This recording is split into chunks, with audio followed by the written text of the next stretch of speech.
Hello dear, आपका even coaching centre YouTube channel पर बहुत बहुत स्वागत है। मेरा नाम भूतेश है और मैं इस फील्ड के अंदर पिछले 7 साल से एक्टिव हूँ।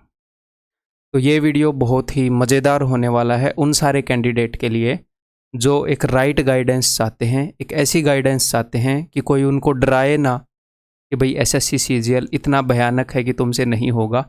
ऑफ कोर्स इस काम में मेहनत लगती है, बट कोई एलियन ऊपर से आके एसएससी सीजीएल का एग्ज़ाम क्रैक नहीं करता। अपने बीच में जो स्टूडेंट हैं वही क्रैक करते हैं।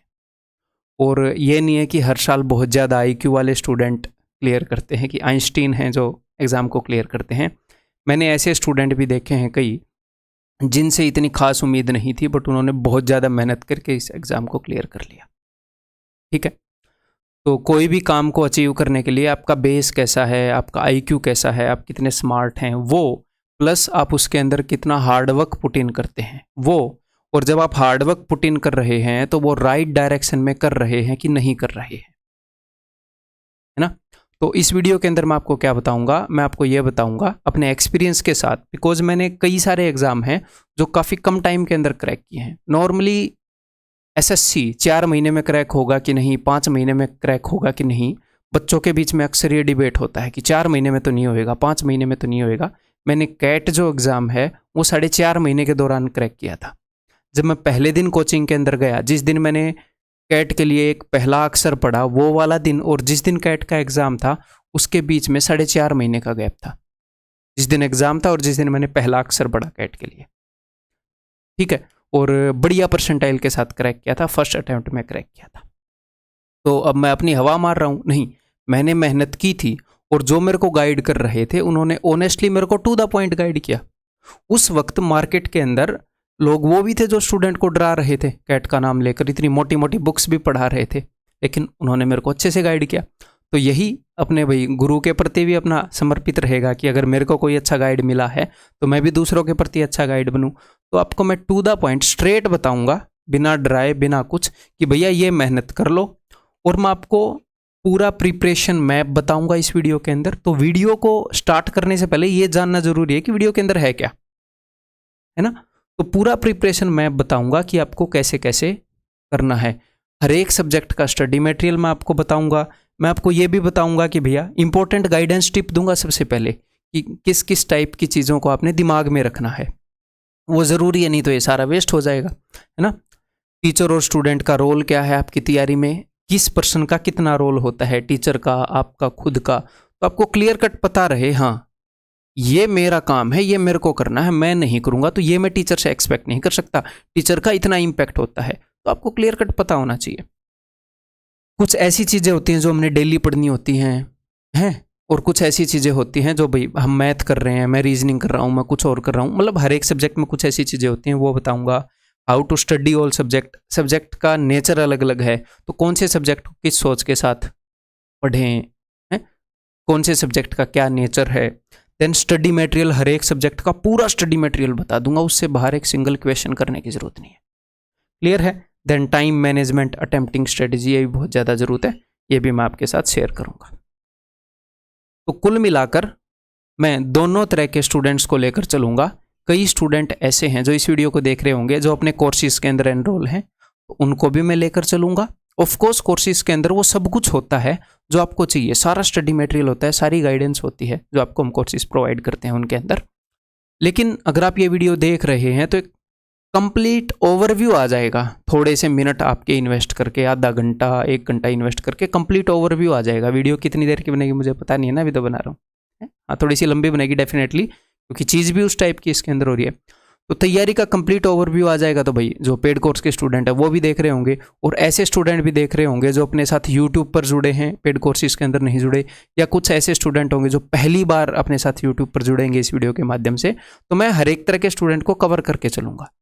पेड कोर्सेज के स्टूडेंट के बारे में बीच में थोड़ी सी बात बताऊँ तो भाई जो सेल्फ स्टडी कर रहे हैं वो उसको बियर कर लेना, ये नहीं है कि इनके बारे में बता रहा है। जब सेल्फ स्टडी वाले स्टूडेंट के बारे में कुछ बात बताऊँ तो पेड कोर्स वाले आप बियर कर लेना कि ठीक है भाई, 4-5 मिनट तो ऊपर नीचे लगेंगे ही। तो क्लियर कट समझ में आ गई बात। तो आपको मैं ऐसा रास्ता बताऊंगा बिल्कुल बेसिक से लेकर कि आपको क्या क्या चाहिए एसएससी की तैयारी करने के लिए। कंप्लीट ओवरव्यू करेंगे ताकि इसके बाद आपको कोई और वीडियो ना देखनी पड़े। तो स्टार्ट करें। रिलैक्स होकर मैं आराम से बताऊंगा, तो आपको रिलैक्स होकर वीडियो देखनी है। अगर हम जल्दबाजी करेंगे तो चीज़ें छूट जाएंगी, ठीक है। ठीक जगह पर टाइम इन्वेस्ट करना बनता भी है। तो ये प्रिपरेशन स्ट्रेटजी की वीडियो है, एक कंप्लीट ओवरव्यू मिलेगा। इसके ऊपर आप अगले 4 महीने, 5 महीने, 6 महीने अपने इन्वेस्ट करने वाले हैं अपने इस माइंडसेट के साथ। तो यहाँ पर इन्वेस्टमेंट बनती है अपने टाइम की। तो कर दें भी स्टार्ट। तो रिलैक्स होकर, सीरियस होकर बैठ जाओ। अगर आप सीरियस होकर नहीं भी बैठे हो कोई बंदा, तो सीरियस होकर बैठ जाओ, ठीक है। इस वीडियो को सीरियसली देखना है, लाइटली नहीं देखना। चलिए जी स्टार्ट करते हैं। और आगे बढ़ने से पहले एक बार, कुछ % कैंडिडेट ऐसे भी आ गए होंगे जिनको इस एग्जाम के बारे में बिल्कुल बेसिक नॉलेज भी नहीं है। तो 2-3 मिनट लेकर मैं बेसिक नॉलेज दे देता हूँ, फिर फुल फ्लैज अपनी स्ट्रेटेजी स्टार्ट करेंगे। तो भाई SSC CGL के एग्जाम के बारे में हम इस वीडियो के अंदर बात कर रहे हैं। और ये जो मैं स्ट्रेटेजी आपको बताऊंगा, ये SSC CHSL एग्जाम पर भी लग जाएगी, ठीक है। SSC CPO एग्जाम पर भी लग जाएगी, SSC MTS एग्जाम पर भी लग जाएगी। यानी कि हर उस एग्जाम के साथ लग जाएगी। जैसे रेलवे एग्जाम्स के ऊपर भी लग जाएगी, हर उस एग्जाम के ऊपर लग जाएगी जिसका SSC एग्जाम्स जैसा सिलेबस है, जैसा पैटर्न है। तो SSC CGL का जो एग्जाम है, ये SSC एक अपनी गवर्नमेंट की बॉडी है, कमीशन है, ये एक बॉडी है। ये एग्जाम कंडक्ट करती है ईयरली बेसिस पर, जो अपनी सेंट्रल गवर्नमेंट के अंदर ग्रेड B और ग्रेड C की पोस्ट जनरली फिल करने के लिए ये एग्जाम होता है। ग्रेड बोलते हैं ग्रुप B बोलते हैं शायद इसको, है। जैसे ग्रुप A IAS हो गया, ग्रुप B क्या हो गया, इंस्पेक्टर लेवल की पोस्ट हो गई। और यहाँ पर कौन सी पोस्ट हो गई, अपनी क्या बोलते हैं, ऑडिटर की पोस्ट हो गई, और लोअर डिवीजन क्लर्क की पोस्ट होगी, इस टाइप की पोस्ट। तो ग्रुप B और ग्रुप C की लेवल की जो पोस्ट सेंट्रल गवर्नमेंट में भरता है, वो SS जो अपनी गवर्नमेंट है वो CGL एग्जाम के थ्रू मैक्सिमम पोस्ट भरता है, जिनको बिल्कुल भी बेसिक जानकारी नहीं थी। हर साल ये एग्जाम होता है। इसके तहत अगर आप बढ़िया रैंक लाते हो तो आप इंस्पेक्टर बन सकते हो, या इंस्पेक्टर लेवल की और भी कई सारी जॉब हैं। एक रिस्पेक्टेबल लाइफ जी सकते हो पूरी ज़िंदगी, और बढ़िया सैलरी के साथ जी सकते हो। बहुत बढ़िया सैलरी होती है, मज़े आ जाते हैं, और सैटरडे संडे ऑफ होते हैं। तो ज़िंदगी में एक बढ़िया बैलेंस बन जाता है SSC की जॉब से, और इसीलिए इसके पीछे इतना क्रेज है। क्लियर है। इसका बेसिक सिलेबस मैं आपको बता देता हूँ CGL का। इसके अंदर 2 पेपर होते हैं, Tier 1। बहुत सारे स्टूडेंट्स को ये बात पता होगी, तो आप इस वाले पोर्शन को स्किप कर सकते हो जिनको ये इन्फॉर्मेशन पता है, ठीक है। क्योंकि कई ऐसे कैंडिडेट भी तो आएंगे ना जिनको कुछ भी नहीं पता है, तो उनके लिए 4-5 मिनट निकाल लेते हैं, ठीक है।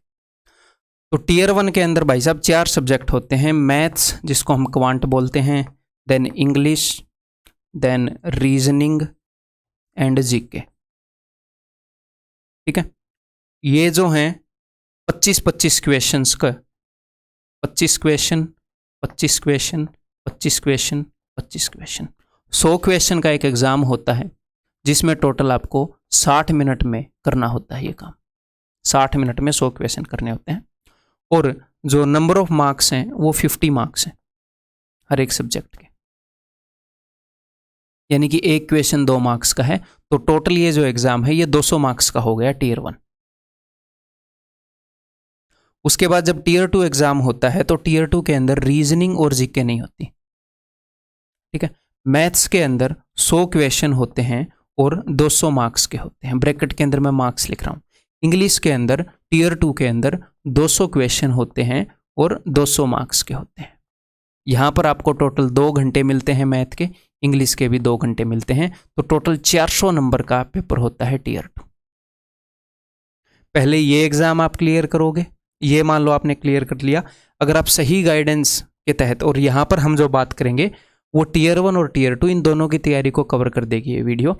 अगर आप सही गाइडेंस से करते हो तो आप इजीली 4 महीने, इजीली का मतलब ये नहीं कि पढ़ना नहीं पड़ेगा, ऐसे लेट के चाय पी रहे हैं और पढ़ नहीं रहे हैं, मतलब कि ये अचीवेबल है।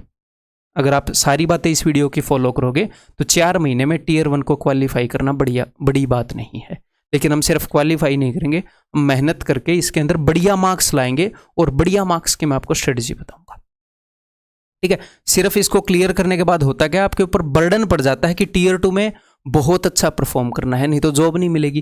तो इसके अंदर बहुत अच्छा परफॉर्म करेंगे, फिर बर्डन नहीं पड़ेगा, थोड़ी मोटी ऊंच नीच हो जाए तो बढ़िया पोस्ट मिल जाएगी। तो हम हर एक ईयर के अंदर बढ़िया परफॉर्म करने की कोशिश करें, लाइटली किसी को भी क्यों ले? हम सिर्फ कट ऑफ को पार क्यों करें? अपने आप को कम क्यों आंक रहे हो? मीडियोकर बंदे क्यों आंक रहे हो अपने आप को? आप बेस्ट हो, आप मेहनत तो करो, आप बेस्ट हो, आप टेंशन मत लो, है? दुनिया को दिखाओ कि क्या चीज़ हो आप। अब की बार रगड़ देते हैं मामले को, ठीक है? अपने आप को अंडर एस्टिमेट करके बैठे रहते हैं लोग। पेपर ही तो है कि वैसे नहीं है, सिलेबस है, कुछ बुक्स हैं, बार बार पढ़ो, बार बार पढ़ो। मान लो दूसरे बंदे को आपसे जल्दी समझ में आ जाता है, वो 2 बार पढ़ रहा है, आप 5 बार पढ़ दो, देखते हैं कौन आगे निकलेगा। सिलेबस ही तो कवर करना है भाई, ठीक है? तो 200 मार्क्स का टीयर 1 होता है, 400 मार्क्स का टीयर 2 होता है, और जो टीयर 3 होता है वो 100 मार्क्स का होता है। इसके ये डिस्क्रिप्टिव होता है, यानी कि इसके अंदर एसे, लेटर, प्रेसी, ऐसी चीज़ें पूछी जाती हैं, एप्लीकेशन, ये सारी चीज़ें, ठीक है? तो इस चीज़ के बारे में तब टेंशन लेंगे जब हम ये कवर कर लेंगे। जब हम टीयर 1 में पास हो जाएंगे तो इसके बारे में सोचेंगे, जब इसमें पास हो जाएंगे तो इसके बारे में सोचेंगे। हालांकि टीयर 1 और टीयर 2 की तैयारी एक साथ हो जाती है। मैथ्स और इंग्लिश का सिलेबस अलग अलग नहीं है, बस नंबर ऑफ क्वेश्चन अलग अलग है, तो अलग अलग तैयारी हम नहीं कर सकते। ये पास हो गए, पूरा जोर इस पर लगा देंगे। तो मैथ टोटल 250 मार्क्स का आता है, इंग्लिश टोटल 250 मार्क्स की होती है।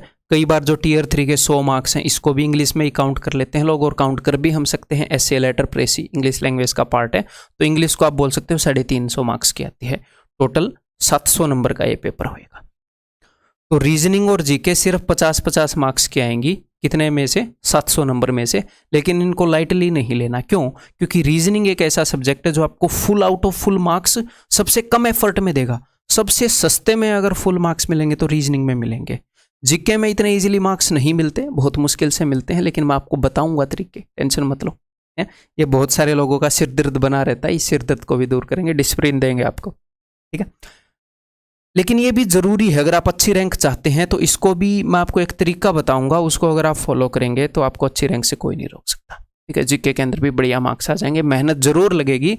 लेकिन जीके में मेनली क्या होता है मैं आपको बताऊं, गलत जगह पर गलत एफर्ट मारते रहते हैं लोग, इसलिए नंबर नहीं आते जोर लगाने के बाद भी। तो ये बेसिक चीज़ें मैंने क्लियर कर दी। अब हम स्टार्ट करेंगे जी अपनी स्ट्रेटजी। ये बेसिक नॉलेज आपको होनी चाहिए थी। चलिए जी, तो सबसे पहले ताकि पूरी तैयारी जो है वो हमारी फ्रूटफुल हो, जो भी मैं आपको चीज़ें बताऊं, जो भी आप तैयारी करो वो फ्रूटफुल हो, तो कुछ बेसिक बातें जान लेते हैं जो तैयारी के दौरान आपने ध्यान रखनी है। मोबाइल तभी उठे अगर आप नॉर्मल भी अपनी ज़िंदगी में सुखी रहना चाहते हैं। तो कई बार क्या होता है कि हमें कई बार ये होता है ना कि यार अब कोई भी काम नहीं है, तो फिर हम मोबाइल देखने लग जाते हैं। तो भाई साहब मुझे एक बात बताओ, जब आपको काम होता है तो आपका दिमाग बिजी होता है, जब आपको कोई भी काम नहीं है तो भी आप अपने दिमाग को बिजी कर रहे हो क्या रहा है? आपके दिमाग को रेस्ट लेने का टाइम ही नहीं मिलता। तो मैं कोई रोबोट नहीं हूँ, मैं भी एक आधी बार कभी कभी मान लो हफ्ते 20 दिन में इसके जाल में कभी कभी फंस जाता हूँ। तो हमें कॉन्शियस होना पड़ता है कि नहीं अब मुझे कोई काम है नहीं, तो मैं फालतू में मोबाइल भी क्यों देखूं। मोबाइल एक इतनी ज़बरदस्त चीज़ है कि दिल चाहे वही इन्फॉर्मेशन निकाल लो इससे, दिल चाहे उस बंदे से बात कर लो। मोबाइल को बहुत ही अच्छे तरीके से आप यूज़ कर सकते हो। इसके अंदर दुनिया जहान की नॉलेज है, और ये एक राक्षस भी है, ये 2 धारी तलवार है। इसको बढ़िया तरीके से भी यूज़ कर लो, और 2 धारी तलवार है, दूसरे को भी लग सकती है, खुद को भी लग सकती है, मतलब टाइम को वेस्ट भी कर सकती है, ठीक है? उतनी दोनों तरफ से जो धार है वो सेम तीखी है। जितने अच्छे से हम इससे काम निकलवा सकते हैं उतने अच्छे से अपना टाइम भी खराब कर सकते हैं। तो जिंदगी में मोबाइल को तब मत उठाओ जब आप खाली हो, मोबाइल को तब उठाओ जब मोबाइल उठाने की जरूरत हो, नहीं तो दिमाग को कभी भी रेस्ट नहीं लेने देगा। उतने अच्छे से आप पढ़ाई नहीं कर पाओगे, जब पढ़ाई भी करोगे तो थके हुए दिमाग से करोगे। क्लियर है? कुछ मैं रूल्स बता रहा हूं, रूटीन टूटेगा ये गारंटीड है। दुनिया में ऐसा कोई बंदा नहीं बना है जिसका रूटीन टूटे ही ना, एक्सेप्ट मशीन्स, और मशीन्स के अंदर भी एरर आ जाता है, उनका रूटीन भी टूट जाता है ना? तो आपका रूटीन कितना भी जोर लगा लो टूटेगा, ये मैं गारंटीड। ये मैं क्यों बोल रहा हूँ? क्योंकि कई बार बंदे उनका रूटीन टूट गया तो वो गिल्ट में आ जाते हैं कि यार रूटीन ये फलान दकड़। तो भैया गिल्ट नहीं करने देना, गिल्ट काम नहीं करने देगा। खुद को माफ़ कर देना कभी कभी रूटीन टूट जाए तो, और फिर से काम पे ध्यान देना है। तो रूटीन आपका 100% टूटेगा। बस एक चीज़ आपने ध्यान रखनी है कि 2 दिन लगातार रूटीन नहीं टूटने देना। मान लो मैं जिम में जाने की सोच रहा हूँ, आज मेरा जिम किसी तरीके से स्किप हो गया, तो बस मुझे ये करना है कि अगले दिन दोबारा से स्किप नहीं करना। आज आपकी पढ़ाई किसी वजह से स्किप हो गई, कोई ज़रूरी काम आ गया या आपने थोड़ी लापरवाही कर दी, अगले दिन दोबारा से स्किप नहीं करना, फिर तो वो पैटर्न बन गया ना, फिर तीसरे दिन स्किप करने के चांसेस बढ़ जाते हैं। तो कोशिश करनी है आपका रूटीन ना टूटे, आप पढ़ते रहो, जो भी आप अपने अकॉर्डिंग रूटीन बनाओगे, पर 2 दिन लगातार वो ना टूटे, इस बात को ध्यान रखो। एक गोल्डन रूल है, बहुत ही जबरदस्त ये इम्पैक्ट लाता है। Being busy versus being productive. कई बंदे ये सोचते हैं कि मैं तो बहुत बिजी हूँ, मैं तो बहुत बिजी हूँ, मेरे पास काम ही नहीं, और वो काम भी कुछ नहीं करते, पूरे दिन प्लानिंग करते रहेंगे कि जब मैं एसएससी सीजीएल की जॉब ले लूँगा तब ये हो जाएगा, हैं उस मामा ने मेरे को ऐसे ताना मारा था, उस फूफा ने ताना मारा था, तब मैं उसको जवाब दूंगा, या जो भी वो सोचते हैं, मैं वहाँ पर घूमने जाऊँगा, इतनी सारी सैलरी हो जाएगी, वो वाले जूते लाऊंगा, हैं और फिर मैथ में इतने नंबर आ जाएंगे, टीयर 2 में ये कर देंगे, इतने पर ये रैंक मिल जाएगी, मतलब प्लानिंग इतनी करेंगे। वो बिजी हैं, वो फ्री नहीं है भैया, एसएससी सीजीएल की तैयारी कर रहे हैं, बट वो प्रोडक्टिव नहीं है। तो भाई साहब प्लानिंग बहुत ही मिनिमम करो, एक बार उस प्लानिंग को करके start doing. Action is everything, जो आप एक्ट करते हो वो सब कुछ है। कभी कभी बच्चे ओवरवेल्म हो जाते हैं, इतना सारा सिलेबस है, कैसे होगा। हो सकता है आपको एक्साइटमेंट हो जाए, बहुत सारी डर लगे कि पता नहीं सर बहुत ज़्यादा सिलेबस है, मुझे तो टेंशन हो रही है। तो सिलेबस बहुत ज़्यादा है और वो सब के लिए बहुत ज़्यादा है। जब आप मान लो पिज्ज़ा बहुत बड़ा है, एक बार में थोड़ी खा जाओगे पूरे पिज्ज़ा को ऐसे रोल करके, है ना भाई, एक एक बाइट करके खाओगे। तो सिलेबस पूरा बड़ा है, तो एक एक बाइट करके उसको ख़त्म करना है। रोज़ थोड़ा थोड़ा काम करोगे तो टेंशन नहीं लेनी बड़े सिलेबस की, अपने आप ख़त्म हो जाएगा। पहले एक एक बाइट करके स्टार्ट तो करो, एक एक दिन करके उसको ख़त्म करना तो शुरू करो। तो टेंशन नहीं लेनी, ओवर एक्साइटेड नहीं होना है, ऐसे पेट में गुड़ फील नहीं करनी बिना वजह। और जो भी मैं आपको बातें बता रहा हूँ, आपको क्या लग रहा है, ये मैं बातें बताऊंगा और आपके दिमाग में सीधी चली जाएगी, आप एक भी ये गलती नहीं करोगे। आप गलती करोगे बट आप कम करोगे अगर आप कॉन्शियस रहे तो। वही मेरा एम है कि आप पहले अगर 40% ये गलतियां करते तो मैं ये बात बता के आपकी उन गलतियों को 10% कर दूं, 5% कर दूं। गलतियां तो आप करोगे, मैं भी करूंगा, मैं ये आपको बातें बता रहा हूँ, मैं भी करूंगा इन बातों में, कल को कोई गलती, परसों को कोई गलती। बट एम क्या है कि कॉन्शियस होकर इन गलतियों को मिनिमाइज करें, अपनी लाइफ के ऊपर इनका इम्पैक्ट मिनिमम करें। ठीक है, आपको मैथ्स अच्छा नहीं करना है, आपका काम ये नहीं है कि मैं मैथ्स को अच्छा कर लूँ, रीजनिंग को अच्छा कर लूँ। आपका काम है मैं मैथ्स को कर लूँ, अच्छा अपने आप हो जाएगा। आपका क्या काम है कि मैं 5 घंटे मैथ पढ़ लूँ, अच्छा अपने आप हो जाएगा। क्योंकि कई बार बच्चा रिजल्ट की टेंशन ले लेता है कि सर मैं इतने घंटे मैथ पढ़ रहा हूँ, अच्छा नहीं हो रहा। भाई तू पढ़ता रहे ना, तू 1 महीना पढ़, 2 महीना पढ़, 3 महीना पढ़, वो मैथ का काम है अच्छा होना, वो अपने आप अच्छा हो जाएगा। आपको सिर्फ एक चीज के ऊपर ध्यान देना है, किसके ऊपर, किसके ऊपर ध्यान देना भाई, एक्शन, एक्ट करो बस, कर्म करो फल की इच्छा मत करो, बोलते हैं ना, फल शाम को पापा ले आएंगे। तो आपको सिर्फ एक्शन पर ध्यान देना है, रिजल्ट खुद ब खुद आ जाएगा। एक्शन का, एक्शन करोगे तो उसका रिजल्ट आना ही आना है ना। मैं इसको ऊपर उठा रहा हूं तो ये ऊपर उठना ही उठना है। ठीक है, तो वो नेचुरल है एक्शन का रिजल्ट आना, उसकी आपको टेंशन नहीं लेनी। Number 5, action is everything. ठीक है, एक्शन हर एक, जो भी आपका रिजल्ट लाएगा वो एक्शन ही है। Small and continuous action regularly. आप कोई बहुत भयंकर एक्शन नहीं ले सकते, ठीक है, कि एक दिन में जीके को निपटा डाला, मैथ को निपटा डाला। छोटा एक्शन होएगा, कंटिन्यूअस होएगा, रेगुलरली, आपके रिजल्ट को कोई नहीं रोक सकता। ठीक है, approx 45 minutes for activity you like.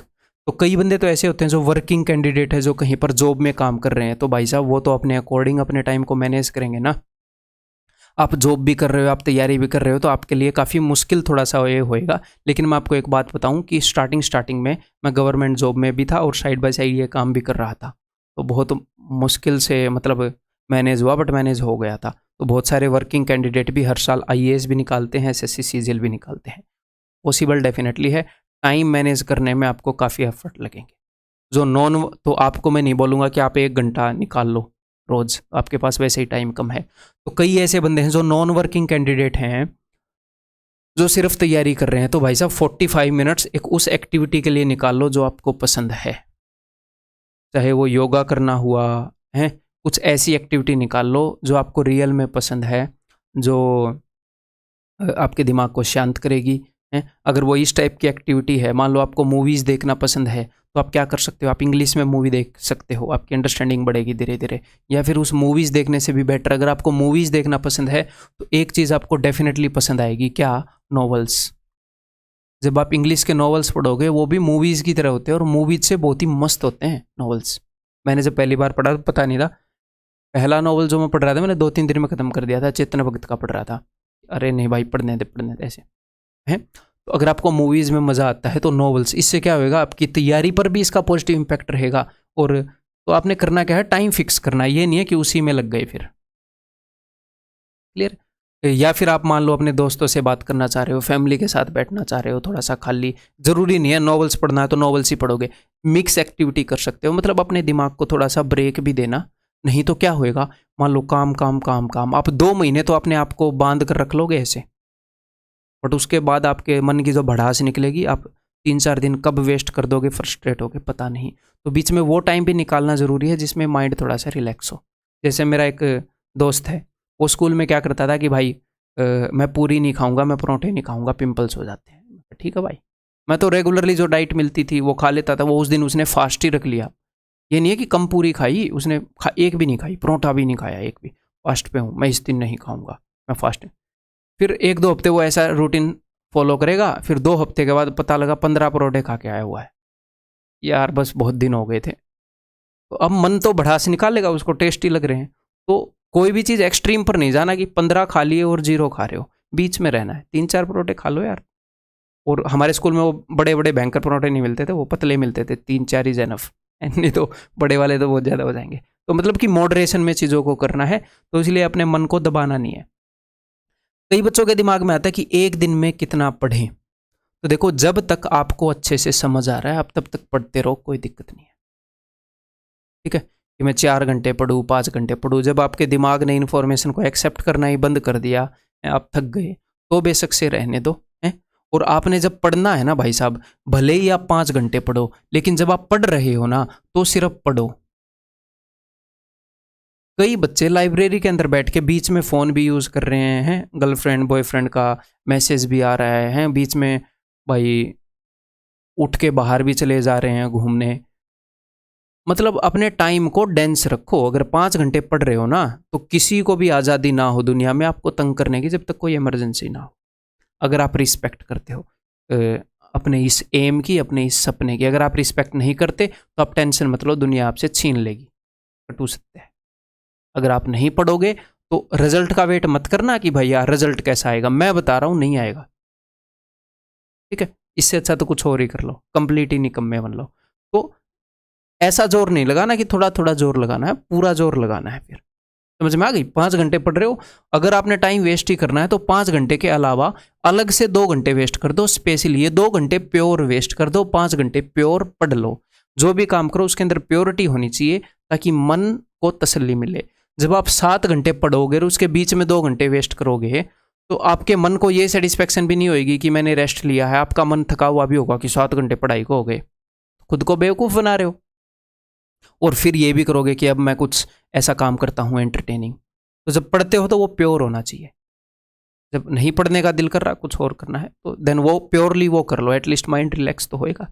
और अब इस बात से कई बंदे एक्सक्यूज़ बना देंगे। भूतेश सर ने बोला है कि जब समझ में ना आ रहा हो तो पढ़ाई छोड़ दो। इस चीज़ का खाम का एक्सक्यूज़ मत बनाना तुम। ठीक है, कि अब तो दिमाग में नहीं घुस रहा, एफर्ट लगाने पड़ते हैं। कई बार पढ़ने का दिल नहीं कर रहा तो भी पढ़ना पड़ता है। अपने उस सपने को याद करो, जो आपने सपना देखा है उसको बार बार याद करोगे तो आपको एनर्जी मिलेगी। आप कोई ना कोई गाना जो आपको मोटिवेशनल लगता है उसको बार बार सुन सकते हो। ठीक है, एक दिन में सारे सब्जेक्ट्स मत करो। कई बंदे ये करते हैं कि एक दिन में मैथ, इंग्लिश, रीजनिंग, जीके, इन सब का टाइम सेट कर लिया। 2 घंटे इसको पढ़ूंगा, 3 घंटे इतना इसको पढ़ूंगा। नहीं, मान लो आप मैथ्स पढ़ रहे हो, आपको मैथ्स के अंदर मज़ा आ रहा है, अभी आप बोल रहे हो अरे टाइम हो गया अब मैं इंग्लिश पे स्विच कर लूँ। नहीं, मैथ्स को पढ़ो। अब मज़ा आ रहा है तो ये बेस्ट टाइम है। आप इंग्लिश पढ़ रहे हो, आपको इंग्लिश में फ़िलहाल मज़ा आ रहा है, तो दूसरे सब्जेक्ट पर स्विच मत करो। तो एक तो थोड़े से फ्लेक्सिबल हो। नॉर्मली बढ़िया क्या रहता है कि दिन में 2 ही सब्जेक्ट कवर करें। मान लो हमने आज सिर्फ मैथ्स और इंग्लिश कवर किया है, तो रीजनिंग अगले दिन हो जाएगा ना भाई। रीजनिंग जी के अगले दिन हो जाएगा, किसी दिन 3 सब्जेक्ट हो जाएंगे।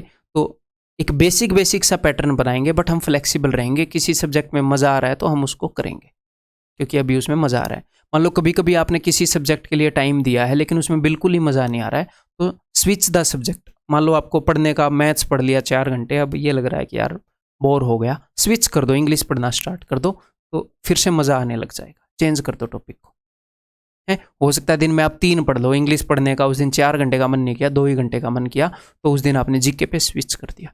और कुछ मैं ऐसी चीज़ें बताऊंगा जो आपको रेगुलरली करनी है, मन करे या ना करने, और रेगुलरली करनी है, वही मैं आपको बताऊंगा। क्लियर है? तो मैक्स मेरे ख्याल 3 सब्जेक्ट इज ओके है कभी कभी, अदरवाइज तो 2 इज गुड।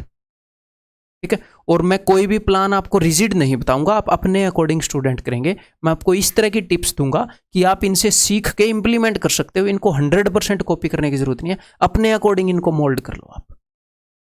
10 टिप्स खत्म हो गई, उसके बाद वो स्टार्ट करेंगे हम अपनी आगे की पॉइंट। देन आपको लिमिटेड बुक्स जो है वो मल्टीपल टाइम्स करनी है, आपको बहुत सारी बुक नहीं लेकर आनी है। ठीक है, मल्टीपल टाइम्स लिमिटेड बुक्स को करना है, और मैं आपको अच्छी बुक्स ही बताऊंगा।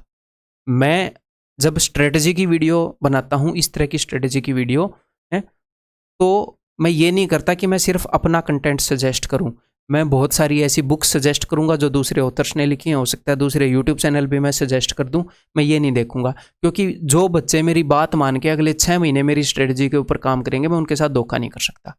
तो इसके अंदर मैं जो भी, वैसे तो जो भी बात मैं आपको वीडियो में बताता हूँ सच्ची बताता हूँ, इसके अंदर मैं जो भी बात बताता हूँ, मान लो मैं किसी यूट्यूब चैनल को रिकमेंड कर रहा हूँ, तो मैं उसको बहुत अच्छी तरीके से वेरीफाई भी करता हूँ कि हाँ रिकमेंड करने लायक है कि नहीं, ये नहीं कि हवा में बोल दूँ। ठीक है, तो मैं आपको 100% अच्छी स्टडी मटेरियल बताऊंगा, उससे 100% सिलेबस कवर हो जाएगा, उससे बाहर एक भी चीज़ लेने की ज़रूरत नहीं है। उन्हीं चीज़ों को बार बार करते रहो, बार बार करते रहो। अगर आपका कोई दोस्त या कोई और बंदा आपको डरा रहा है कि ये मोटी सी बुक भी आपको करनी है, तो नहीं करनी, मैं बता रहा हूँ ना, नहीं करनी। उसको बोल दो ऑल द बेस्ट, तुम कर लो भाई। ठीक है, आपको 100% सिलेबस कवर करके इसके अंदर बताऊंगा। पहले दिन से सारी बातें फॉलो नहीं कर पाओगे, धीरे धीरे सभी पॉइंट्स को तैयारी में इंक्लूड कर लें। जो भी मैं आपको आज बातें बताऊंगा इस वीडियो के अंदर 100% आप फॉलो नहीं कर पाओगे, पर धीरे धीरे इनको तैयारी के अंदर इंक्लूड कर लेना, धीरे धीरे आपका रूटीन सेट हो जाएगा। जितनी बातों को आज फॉलो करना स्टार्ट कर सको, उतनों को फॉलो करना स्टार्ट कर देना। रिलैक्स होकर पढ़ना जरूरी है, अपने ऊपर बर्डन लेकर पढ़ोगे तो उतना इम्पैक्ट नहीं आएगा पढ़ाई का, उतना उसको मजे लेकर पढ़ना जरूरी है भाई साहब, नहीं तो काम नहीं होएगा। देखो मैं आपको बता रहा हूँ, तो बर्डन को थोड़ा सा, इसलिए मैंने बोला ना, पिज्जा भले ही आपका बड़ा है, सिलेबस ज़्यादा करना, बट एक बार में एक ही बाइट च्यू कर पाओगे तो रिलैक्स होगे। रोज़ एक बाइट च्यू करोगे तो क्या होएगा, आपके ऊपर बर्डन नहीं आएगा। एंड के दिन आधा पिज्जा बचा हुआ नहीं मिलेगा, जब एग्जाम सर पे होएगा तो सिलेबस पूरा कवर हो चुका होगा। ठीक है, चलो भाई, अब मैं आपको बताऊंगा कि टीचर और स्टूडेंट का क्या रोल होता है आपकी तैयारी में, तो आपको पता लग जाए कि हाँ, कि मैंने टीचर ने मेरी कितनी मदद करनी है तैयारी में, कितनी मदद कर सकता है टीचर, और आपको क्या करना है।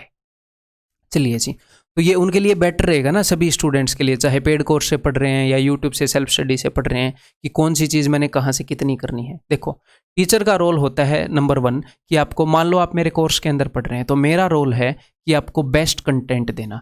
कंटेंट के अंदर क्या क्या चीज़ होता है, कंटेंट के अंदर होता है सबसे पहले कंसेप्ट्स। कंसेप्ट्स का क्या मतलब होता है, क्वेश्चंस को सोल्व करने के मेथड, क्वेश्चंस को समझने के मेथड, वो बेस्ट हों यानी कि फास्ट हों, वो रिलेवेंट हों, और वो प्रैक्टिकली एप्लीकेबल हो। मैं आपको इतने सारे फॉर्मूले ना रटवा दूं कि आपके दिमाग में ही वो फॉर्मूले स्टोर ना हो, तो आप एग्जाम के दिन वो यूज़ ही नहीं कर पाओगे। तो हमारे मेथड ऐसे भी होने चाहिए कि जो आप याद रख पाओ, जो आप प्रैक्टिकली अप्लाई कर पाओ, जो एग्जाम में आपके दिमाग में आ सके, और रिलेवेंट हो हमारा कंटेंट। ये नहीं मैं आपको कैट का पढ़ा दूँ है, और बढ़िया हो, ये नहीं है कि आउटडेटेड हो, बहुत ज़्यादा टाइम ले ले। क्लियर है? तो ये तो कंसेप्ट्स की बात होगी कि कंसेप्ट्स कैसे होने चाहिए टीचर जो आपको प्रोवाइड करवा रहा है। Relevant and updated questions relevant हो, ये ना हो दूसरे एग्जाम के उठा के करवा दिए जो आपके एग्जाम में नहीं आते, अपडेटेड हो, पुराने ना हो, ऐसे क्वेश्चन हो। अपने कोर्स के अंदर ऑफ कोर्स मैं इन सारी बातों का ध्यान रखता हूँ, और वहाँ पर भी आपको ऑफ कोर्स गाइड करता हूँ। क्लियर है?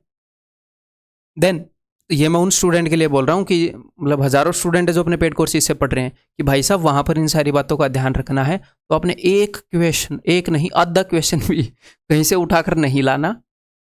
कोर्स में सब कुछ कवर है, सब कुछ, उन्हीं क्वेश्चंस को बार बार बार बार बार बार करते रहो, वही एसएससी वाला पूछेगा आपसे।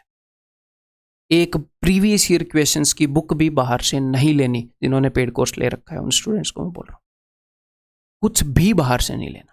जो आपको दे दिया है। अगर आप बाहर से ले रहे हो तो मैं अपनी बेइज्जती मानता हूँ, इसलिए मैं कोर्स के अंदर ऐसा देता हूँ कि जब मैंने पढ़ा दिया तो भैया क्यों ज़रूरत पड़ रही है, हम इतना अच्छे से पढ़ा रहे हैं, मैं क्यों ना इस तरीके से पढ़ाऊँ कि ये बंदा मेरे पास आया तो इसको कहीं और से कुछ ना करना पड़े, कुछ भी ना करना पड़े। हाँ, मॉक टेस्ट तो उस मटेरियल के अलावा मॉक टेस्ट तो देने पड़ेंगे, है ना। वो तो अपनी मॉक टेस्ट का तो अलग पर्पज़ है ना, क्वेश्चन करना पर्पज़ नहीं होता, टाइम मैनेजमेंट करना पर्पज़ होता है, तो उसके लिए तो मॉक टेस्ट देने पड़ेंगे बस, ठीक है।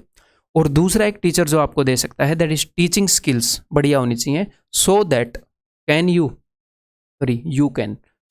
You can totally and easily understand him और हर। आप अपने टीचर को टोटली कंप्लीटली जो वो कह रहा है वो समझ पाएँ और इजीली समझ पाएँ बिना ज़्यादा दिमाग पर जोर दिए। अगर मैं आपको कोई बात समझा रहा हूँ और आपको अपने दिमाग पर जोर देना पड़ रहा है, यानी कि मेरे को वो अच्छे से बतानी नहीं आ रही, सीधी बात है, ठीक है। तो यहां पर अपना रोल खत्म हो जाता है, मेरा रोल। अब आपका रोल स्टार्ट होएगा क्या, repeat the lectures and PDFs at least thrice, या फिर रिपीट की बजाय मैं बोलूंगा डू। एक बार कर लो और 2 बार रिपीट करो, मतलब टोटल 3 बार कर लो। Do the lectures and PDFs at least thrice. Lectures यानी कि मान लो आप यूट्यूब से पढ़ रहे हो या पेड कोर्स से पढ़ रहे हो, जिस भी जगह से आप पढ़ रहे हो, आप किसी बुक से पढ़ रहे हो, उसको एट लीस्ट, सबसे पहले तो वो चीज़ क्या होनी चाहिए, मैं आपको जो भी चीज़ें बताऊंगा वो 100% सिलेबस को कवर करती हुई होनी चाहिए, नहीं तो बाहर वाली चीज़ें करनी पड़ेंगी।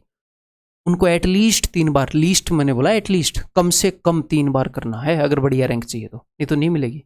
तो आप बोलोगे सर 3 बार सिलेबस थोड़ी ना होएगा। पहली बार सिलेबस करने में ज़्यादा टाइम लगता है, उसके बाद सिलेबस करने में एक बार फिर से सिलेबस करोगे उससे आधे से भी कम टाइम लगेगा। अगली बार करोगे तो 1/4 के लगभग टाइम लगेगा, अगली बार करोगे तो 1/5 टाइम में भी आप कर डालोगे। क्लियर है। एंड मेक नोट्स, और आपने नोट्स बनाने हैं ताकि अगर आपको कभी परसेंटेज को 10 मिनट में रिवाइज करना हो सारे कंसेप्ट तो आप रिवाइज कर पाओ। जब आपका एग्जाम पास आएगा तो ये जो नोट्स हैं, जब आप मैथ्स के अंदर नोट्स बनाओगे तो ये आपने क्या करने हैं, ये आपने कंसेप्ट्स के बनाने हैं।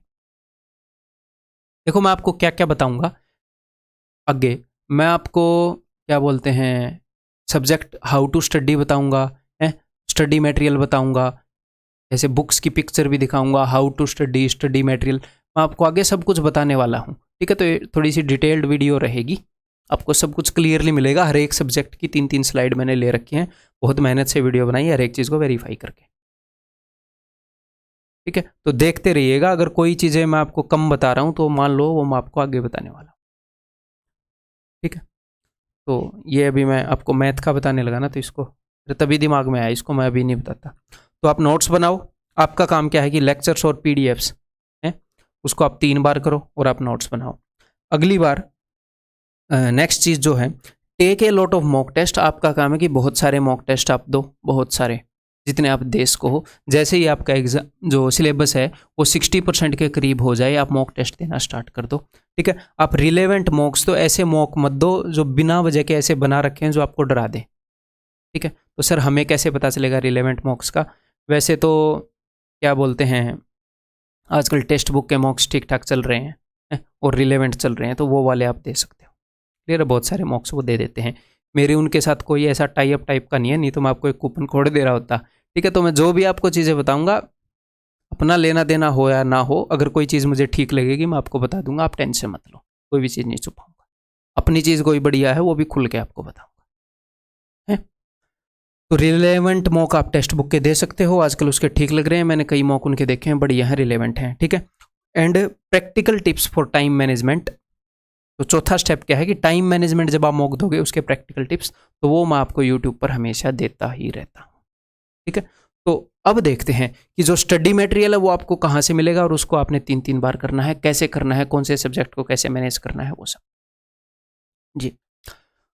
तो अब ऐसी चीज़ें मैंने आपको एक खाका बना के देना था कि हमारे दिमाग में ऐसी ऐसी चीज़ें होनी चाहिए, वो खाका बन चुका है, बेसिक बातें हो चुकी हैं। अब हम सीधा क्या क्या करना है उसके ऊपर आ गए, जब स्टार्ट करते हैं। डेली टचिंग टॉपिक्स, कुछ ऐसे टॉपिक होते हैं जो हमने डेली टच करने हैं। जैसे मैं आपको ये नहीं बोलूँगा कि भैया मैथ को आप डेली पढ़ो, हो सकता है आपने मैथ का पूरा सिलेबस कर लिया और उसके बाद आप सिर्फ मॉक टेस्ट दे रहे हो और मैथ का जो सिलेबस है वो आप नहीं कर रहे हो, उसमें कोई बुरी बात नहीं है, आपने मैथ्स को कर लिया है, अच्छे से कवर्ड है, ठीक है।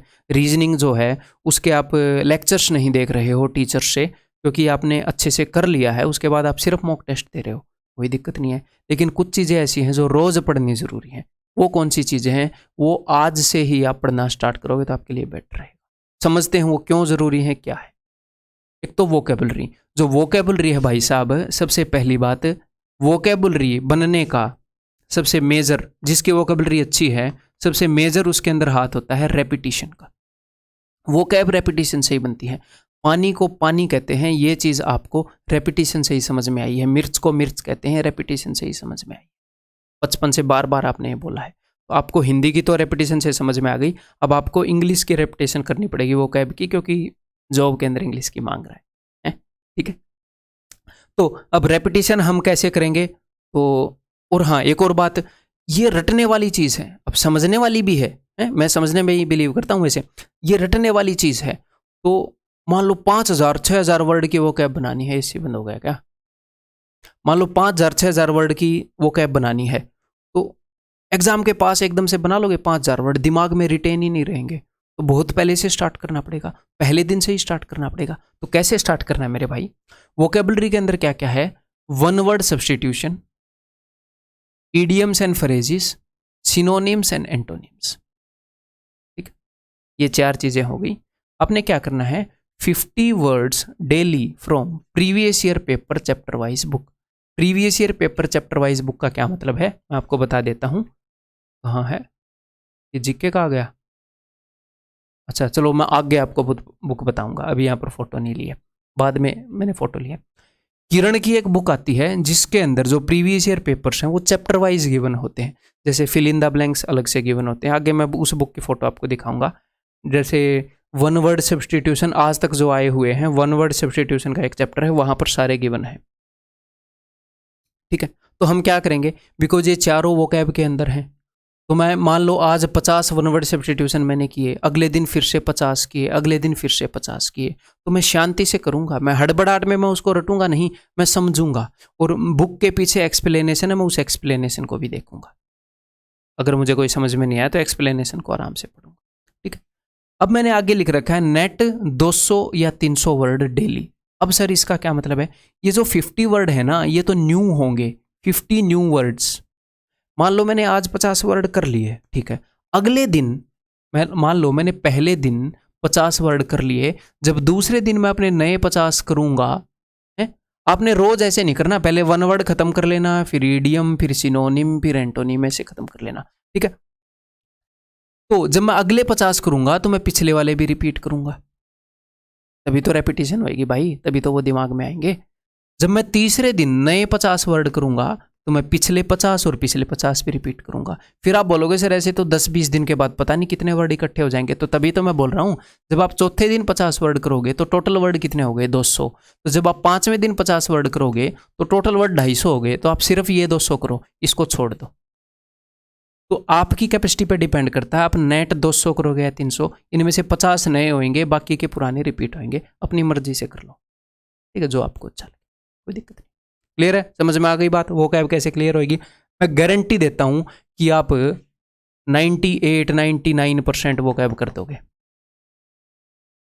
अब ऐसे तो वो कैब का कोई अंत नहीं है, ऐसे तो आप दुनिया जहान की चीज़ें पढ़ दो, न्यूज़पेपर से लोग बताते हैं और कई जगह से लोग बताते हैं। यहाँ से जब 98-99% वो कैब कवर हो रही है, और होने को वो 100% भी कवर हो जाएगी, लेकिन मैं अपनी सेफ्टी के लिए बोल रहा हूँ, कल को कोई मुझे आकर ये ना बोल दे ये एक वर्ड तो बाहर से आ गया, तुमने ऐसा बोला था। अदरवाइज तो 100% होगी, ठीक है। तो ऐसे दरिंदों से बचने के लिए सेफ होना पड़ता है, ठीक है। डोंट रीड इट अल्फ़ाबेटिकली, वो कैब को अल्फ़ाबेटिकली नहीं पढ़ना भाई, नहीं तो बुरी तरीके से बोर हो जाओगे। कई बंदे ऐसी बुक से वो कैब पढ़ते हैं कि ए ऐसे वर्ड वहाँ पर होते हैं, तो उसके 2 नुकसान है। एक तो वो भयंकर बोरिंग होता है, लाइब्रेरी में उबासी ले लेकर साइड वाले को भी नींद दिलाओगे, हैं, समाज के लिए भी खतरनाक है। और दूसरा वो अनरिपिटेटिव है। अनरिपिटेटिव का क्या मतलब है? जैसे मान लो मैंने यहाँ पर एक वर्ड है, कुछ भी ऑब्नॉक्सियस वर्ड मान लो, ऑब्नॉक्सियस वर्ड है, ओ पर आप पहुंचे हुए, तो और ऑब्नॉक्सियस वर्ड मान लो एसएससी में 5 बार आया है सपोज, तो ऑब्नॉक्सियस के नीचे वो 5 बार ऑब्नॉक्सियस तो अल्फाबेटिकल बुक में लिखेगा नहीं बंदा, सेंस भी नहीं बनाता। लेकिन जब आप अल्फ़ाबेटिकली नहीं करते, प्रीवियस ईयर से करते हो, तो वो ऑब्नॉक्सियस अगर 5 बार आया तो आपको आगे रास्ते में मिलेगा, उसका रिवीजन हो जाएगा, आपको अच्छा लगेगा। जब आपको आगे आने वाले वर्ड आ रहे होंगे, आपका कॉन्फिडेंस बूस्ट होएगा। तो ये बहुत ही गंदी चीज़ होती है अल्फ़ाबेटिकली करना है। बस पुलिस जेल में रोक नहीं रही इन बंदों को, अदरवाइज इनका रोकना बनता है जो अल्फ़ाबेटिकली ऐसे करा रहे हैं और जो कर रहे हैं। क्लियर है, समझ में आ गई बात? आगे बढ़े। नेक्स्ट है करंट अफेयर्स। तो करंट अफेयर भी एक ऐसी चीज़ है जो कि एक फैक्ट्स हैं जो दिमाग में रिटेन करने हैं हमने, तो ताकि हमारे दिमाग के ऊपर बर्डन ना हो एग्जाम पास होए तब। क्योंकि आप पढ़ तो लोगे, आप रट तो लोगे, बट एग्जाम में पता नहीं कुछ और ही कर दोगे फिर, कि अब तक दूसरे क्वेश्चन का दूसरा आंसर लगा दो। तो हमें श्योर होना, और करंट अफेयर इंपॉर्टेंट है, आजकल बहुत ज़्यादा आ रही है। तो भाई साहब 40 मिनट की वीडियो हो गई भाई, ये तो ऐसे लंबी वीडियो होने वाली है। पर चलो अब क्या ही कर सकते हैं। तो करंट अफेयर जो है वो आप दो में से एक चीज़ कर लो, या तो किसी बढ़िया से यूट्यूब चैनल को फॉलो कर लो जो रेगुलर करंट अफेयर करवाते हैं, या फिर कोई भी अच्छी बुक ले लो। अब आप बोलोगे सर आप ही सजेस्ट कर दो, तो मैं आपको 2 यूट्यूब चैनल सजेस्ट कर देता हूँ। यूट्यूब चैनल का नाम तो मुझे नहीं पता। एक तो भुनेश सर हैं, पहले वाईफाई स्टडी पर पढ़ाते थे, मेरे को इनका करंट अफेयर कराने का तरीका अच्छा लगा। शुरू में पहले तो अच्छा नहीं लगा, अभी इन्होंने अपनी टीचिंग स्किल काफ़ी इंप्रूव कर ली है। स्टार्टिंग में तो मेरे को लगा था, चलो मैं पब्लिक प्लेटफॉर्म पर बोल रहा हूँ ऐसे, मतलब अच्छा पढ़ाते हैं, मेरे को पर्सनली अभी अच्छा लगा। और एक वरुण अवस्थी सर हैं, ये एक स्टूडेंट था, उसने बताया था, तो मैंने देखा कि हाँ। तो और ये नहीं है कि यही 2 अच्छे हैं, आपको जो अच्छा लगे, मैंने अपनी तरफ से जिनको मैं जानता हूँ मैंने 2 बता दिए। ये नहीं मैं पर्सनली जानता हूँ, यूट्यूब पे ही देखें। और भी मतलब जिससे भी आपका समझ में आ जाए, मैंने 2 रिकमेंड कर लिया, आप देख लेना। अगर आपकी अंडरस्टैंडिंग बैठ जाए तो बढ़िया बात है। या तो यूट्यूब चैनल को फॉलो कर लो, वो पीडीएफ वगैरह देते हैं, या एक अच्छी बुक मैं आपको बता देता हूँ, कई टॉपर्स के मुंह से मैंने सुनी है, मैंने खुद ये नहीं पढ़ी है पहले। स्पीडी करंट अफेयर्स की बुक आती है, शायद ये सालाना आती है। तो दोनों को मत फॉलो करना, किसी भी एक को कर लेना, या तो इस तरीके से कर लो या इस तरीके से कर लो। और जब आपका एग्जाम पास आए और आप यूट्यूब चैनल से कर रहे हो, तो जो मंथली वीडियोज होते हैं, तो बंदे डेली वीडियो तो प्रोवाइड करते ही हैं, मंथली वीडियो भी। डेली वीडियो एक बार देख ली, उसके बाद उसको दोबारा नहीं देखना, ठीक है। और कोशिश करना है कि छोटी वीडियो आप देखो, 20-25 मिनट के करीब की वीडियो होनी चाहिए, ये नहीं कि 1 घंटे की आप देख रहे हो, हैं? तो शायद ठीक है, क्लियर है। तो जब मंथली वीडियो है उसको 2x स्पीड पर या 1.5 गुना स्पीड पर करके एग्जाम के नियर, मान लो आपका एग्जाम है तो पिछले 1 साल की मंथली वीडियो 12 हो जाएंगी, तो आप 1 महीने पहले लग जाओगे उनको करने में। तो 2x स्पीड पर करके 2 बार देख डालो उनको, करंट अफेयर खत्म, सारे क्वेश्चन आपके हो जाए। Next, reading comprehension and parajumble, English के ऐसे टॉपिक हैं जो कि अंडरस्टैंडिंग बेस्ड होते हैं, तो इनको भी आप डेली कर सकते हो। कौन से बंदे, कई बंदे ऐसे हैं जिनको पैराजंबल में काफ़ी दिक्कत आती है, रीडिंग कम्प्रीहेंशन में काफ़ी दिक्कत आती है। तो अगर आपके वीक हैं, अगर आपकी अंडरस्टैंडिंग वीक है तो आप ये कर सकते हो, अदरवाइज ये ज़रूरी नहीं है। अगर आपकी अंडरस्टैंडिंग ठीक ठाक, आप हिंदी मीडियम में पढ़े हो, तो रेगुलरली इनके मान लो 2-3 रीडिंग कम्प्रीहेंशन कर लिए और भाई 3-4 क्वेश्चन पैराजंबल के कर लिए, तो क्या होगा, बिकॉज ये ऐसे टॉपिक हैं जो ओवर टाइम बिल्ड होंगे। ऐसा नहीं हो सकता कि आपने परसेंटेज पढ़ा, आपका परसेंटेज बिल्ड हो जाता है, तो ये टॉपिक ऐसे बिल्ड नहीं होते। अगर आपकी इंग्लिश वीक है तो अपनी कितनी वीक है उसके ऊपर quantity of questions according to your need आप डिसाइड कर सकते हो। आपको करना है नहीं करना है आप डिसाइड कर सकते हो। तो डेली के टचिंग टॉपिक पता लग गए, ये हमने डेली करने हैं, इसके अलावा हमने पढ़ना है बाकी, ठीक है। तो अब सबसे पहला अपना सब्जेक्ट आ जाता है जी, हाउ टू स्टडी जीके। तो जीके की सबसे बड़ी प्रॉब्लम ये है कि जीके का सिलेबस इतना वास्ट है कि स्टूडेंट बहुत इजीली मिसगाइड हो जाते हैं। तो don't try to cover everything available under sun, कि भाई जीके की जितनी भी किताबें मौजूद हैं मैं सारी पढ़ डालूं, ठीक है, वो बहुत बड़ी बेवकूफ़ी होएगी। क्योंकि हमने करना क्या है कि हम जितना टाइम किसी भी सब्जेक्ट को दे रहे हैं, उसके वर्सेस में हम मार्क्स कितने लेकर आ पा रहे हैं वो हमने ज़रूर देखना है। जितना टाइम हम इन्वेस्ट कर रहे हैं उसके अपोजिट में मार्क्स कितने मिल रहे हैं, 85 नंबर का तो है, और इतना वास्ट है कि आप कुछ भी पढ़ के चले जाओ फिर भी अलग जगह से क्वेश्चन आ सकते हैं। तो सब्जेक्ट के नेचर को जानते हुए उसके ऊपर हम जोर लगाने वाले हैं, ठीक है।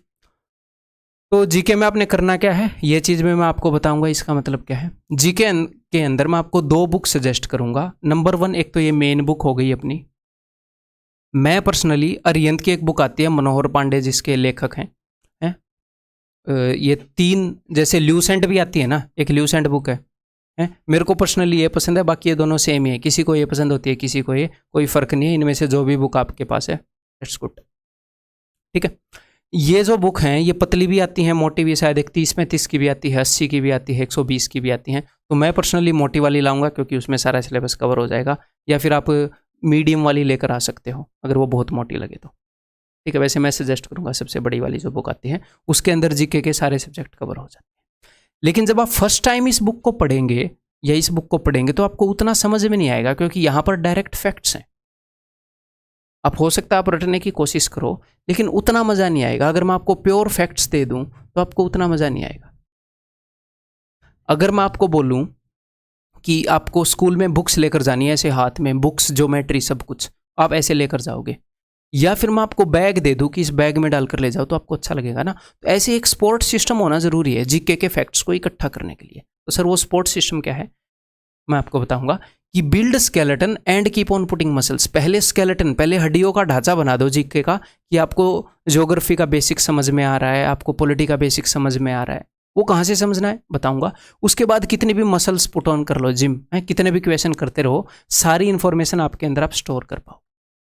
तो मेनली आपको ये 2 बुक लेनी है। एक दूसरी बुक क्या है, दूसरी बुक है भाई साहब previous year questions chapter wise की बुक आती है। जैसे इंग्लिश की आती है ऐसे ही जीके की आती है किरण की। अभी इसकी फोटो मैं आपको दिखाऊंगा। इसके अंदर आज तक एसएससी के जितने भी क्वेश्चन आए हुए हैं सारे इस बुक के अंदर हैं। तो ये बुक हमने करनी है। कैसे करनी है बताऊंगा आपको। चलिए जी,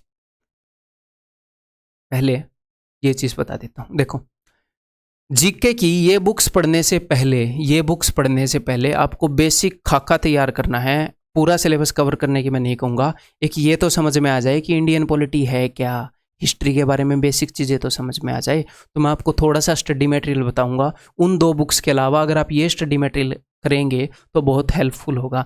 नंबर 1, इसको बाद में करेंगे, कि अगर आपको पॉलिटी कवर करनी है तो E1 की जो ऐप है उसके अंदर पॉलिटी की वीडियोज़ हैं, वो मैंने खुद बना रखी हैं।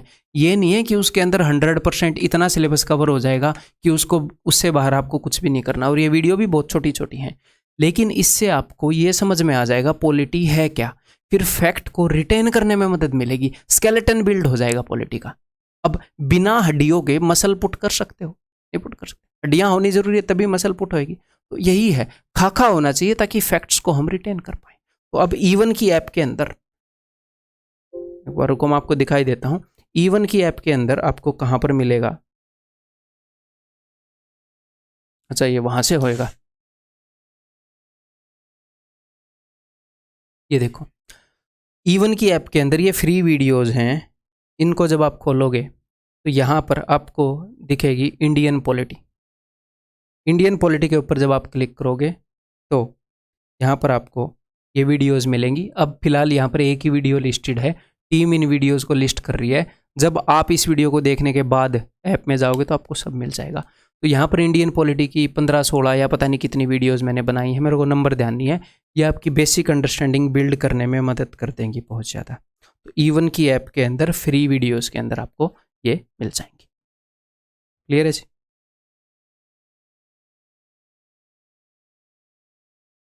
ठीक है, नेक्स्ट ज्योग्राफी के लिए। ज्योग्राफी की अगर आपको बेसिक अंडरस्टैंडिंग करनी है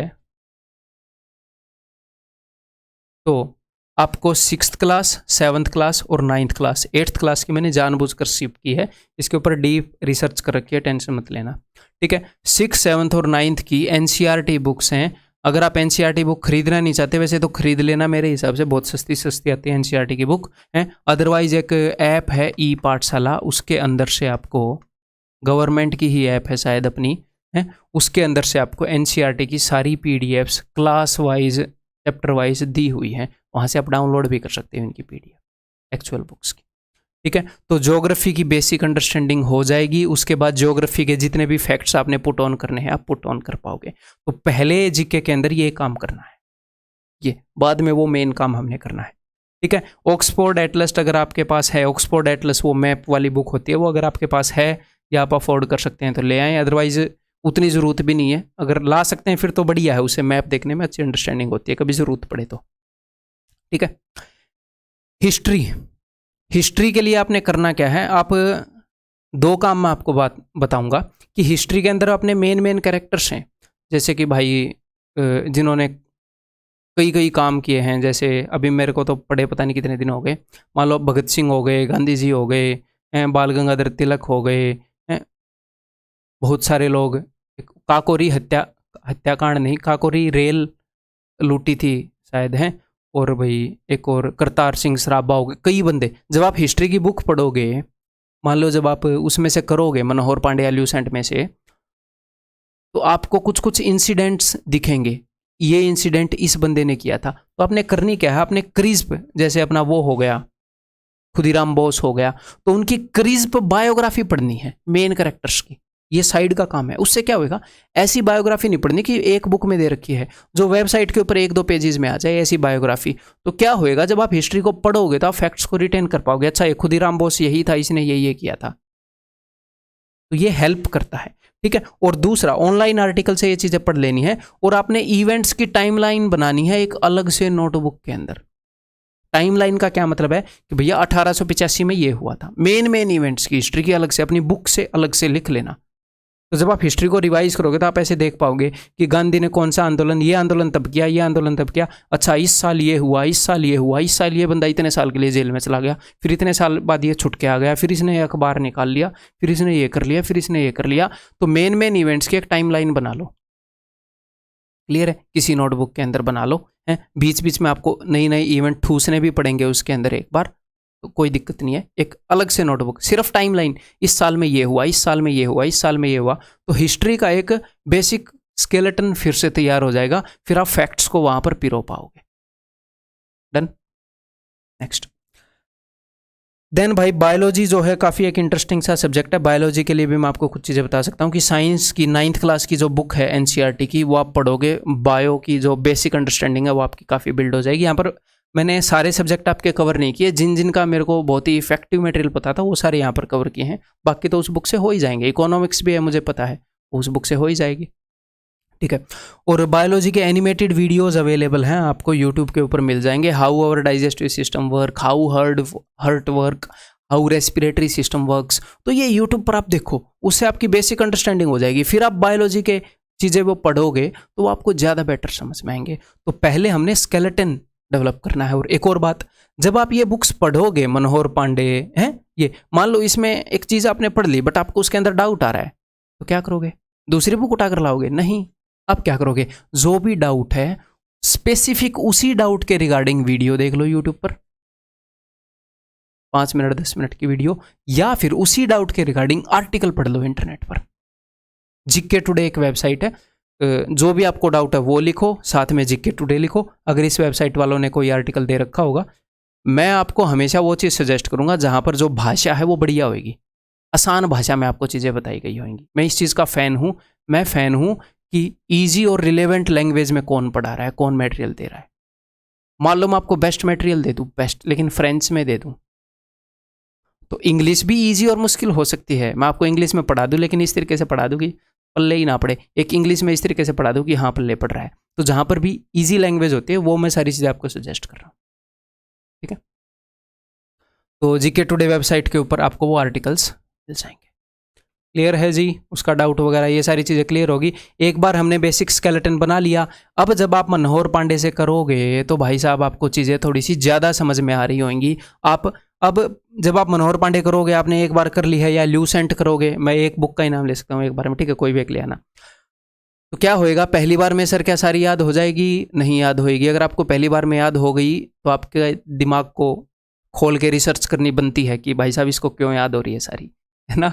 तो नॉर्मल ये है कि हमारे लिए भूलना, तो बार बार आपको करना पड़ेगा वो चीज़, बार बार। एक बार हो गई फिर दोबारा कर दो, 2 बार हो गई फिर दोबारा कर दो, फिर दोबारा कर दो, जब तक एग्जाम नहीं आ रहा।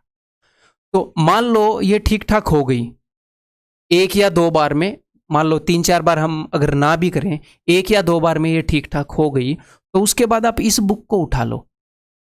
इस बुक के अंदर आज तक जितने भी क्वेश्चन आए हुए हैं वो हैं एसएससी के।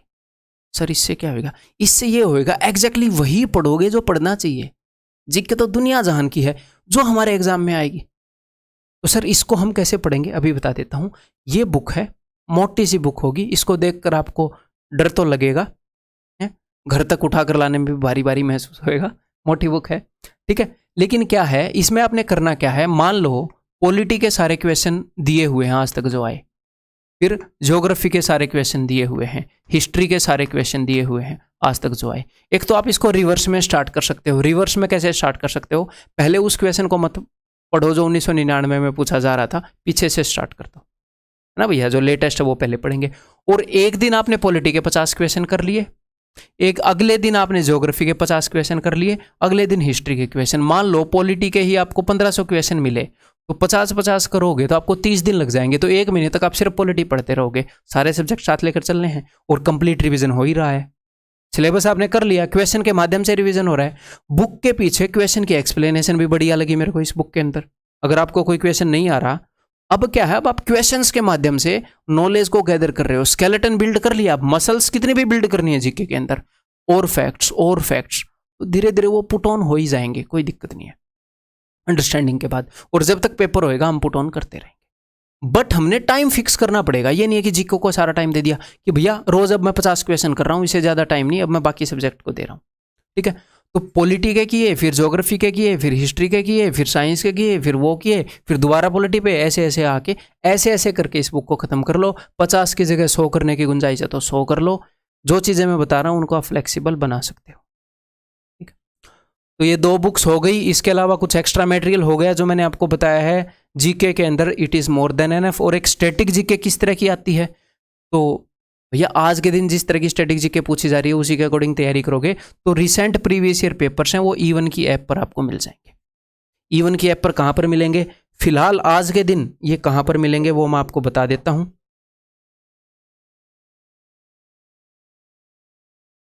आज के दिन जब आप यहाँ पर फ्री PDFs वाला खोलोगे, कल को इस फोल्डर का नाम हो जाएगा YouTube PDFs। जब आप इसको खोलोगे तो यहाँ पर देखो जुलाई 2022 ऑल YouTube PDFs।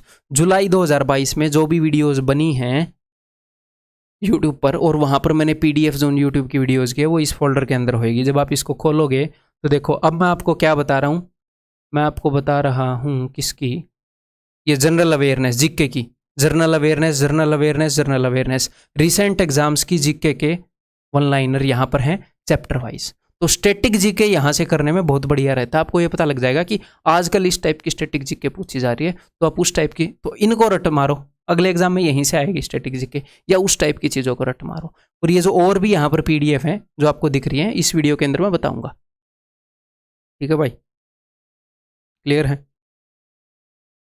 तो E1 की जो ऐप है उसे डाउनलोड कर लो, वहाँ पर जो कंटेंट है बहुत ही अमूल्य है। पता नहीं आप मेरा ऋण कैसे चुकाओगे वहाँ वाले कंटेंट का, जस्ट शॉकिंग। आगे देखते हैं। तो अब आपने करना क्या है भाई, जीके के लिए टाइम फिक्स करना है, नहीं तो जीके आपका इतना टाइम खा जाएगी आपको समझ में नहीं आएगा, ठीक है। और जो नंबर ऑफ क्वेश्चंस आप करोगे इस बुक से, इसको भी आपने फिक्स करना है 50 या 100, नहीं तो बहुत ज़्यादा टाइम खा जाएंगे, दूसरे सब्जेक्ट भी करने हैं। और यहाँ पर भाई साहब वीडियो बन चुकी है 58 मिनट की सिर्फ जीके में, पता नहीं कैसी वीडियो रहेगी, अच्छी या बुरी, देखते हैं जो भी रहेगा। अब आगे मैं मैथ के बारे में आपको बताता हूँ कि आपका मैथ को हम पढ़ते कैसे हैं। सबसे पहला स्टेप है कि कंप्लीट दी सिलेबस। अब 2 तरह के बच्चे होंगे, एक तो पेड कोर्सेज से पढ़ रहे होंगे अपने कोर्सेज से हैं, और एक सेल्फ स्टडी कर रहे होंगे। तो सबसे पहले स्टेप क्या है, कंप्लीट दी सिलेबस। अगर आप कोर्सेज से, लेक्चर से पढ़ रहे हो, यूट्यूब से पढ़ रहे हो, तो टीचर जो भी क्वेश्चन आपको सामने करवा रहा है पॉज करके टीचर से पहले सॉल्व करना है, उसके बाद सॉल्व हो या ना हो टीचर की एक्सप्लेनेशन देखनी है, number 1। Number 2, make notes, do lectures and PDFs 3 times. Lecture और PDFs को 3 बार करना है, रिपीट करना है, ठीक है। अब use circle technique in PDFs के अंदर सर्कल, कई बंदे पता है क्या करते हैं, कई बंदे सिर्फ नोट्स जब बनाते हैं, आपको नोट्स के अंदर सिर्फ कंसेप्ट्स के नोट्स बनाने हैं, आपको सिर्फ कंसेप्ट्स के नोट्स बनाने हैं, नोट्स के अंदर क्वेश्चंस नहीं लिखने होते मैथ्स के अंदर, क्वेश्चन और सॉल्यूशन, ठीक है, नहीं तो कोई नोट्स बनाने का नोबेल पुरस्कार दे जाएगा आपको, ठीक है। तो क्वेश्चन और सॉल्यूशन नहीं लिखने, भाई बहुत ज़्यादा टाइम लग जाएगा उसमें, इतना अथाह टाइम है क्या आपके पास। तो क्वेश्चन सर हमें कैसे पता चलेगा, क्या मैं डिफ़िकल्ट क्वेश्चन लिख लूँ उसका सॉल्यूशन लिख लूँ, नहीं वो भी मत लिखो। क्या करो, मान लो आपने PDF का प्रिंट आउट करवा लिया जो मैंने आपको कोर्स के अंदर दी है, या जिस भी बुक से आप मैथ्स कर रहे हो, आपने वो प्रिंट आउट निकलवा लिया, स्टडी मटेरियल भी बताऊंगा, टेंशन मत लो। तो आप उस क्वेश्चन को करते जा रहे हो, आपने वो चैप्टर मेरे से सीख लिया है, अब आप उसको कर रहे हो, तो जो क्वेश्चन आपसे नहीं हुआ उसके ऊपर सर्कल मार लिया, ठीक है, जो नहीं हुआ। क्यों? क्योंकि ऐसा क्वेश्चन है जो आपको इन फ्यूचर तंग कर सकता है, अभी नहीं हुआ तो हो सकता आगे भी ना हो, है। जो क्वेश्चन हो गए वो ठीक है।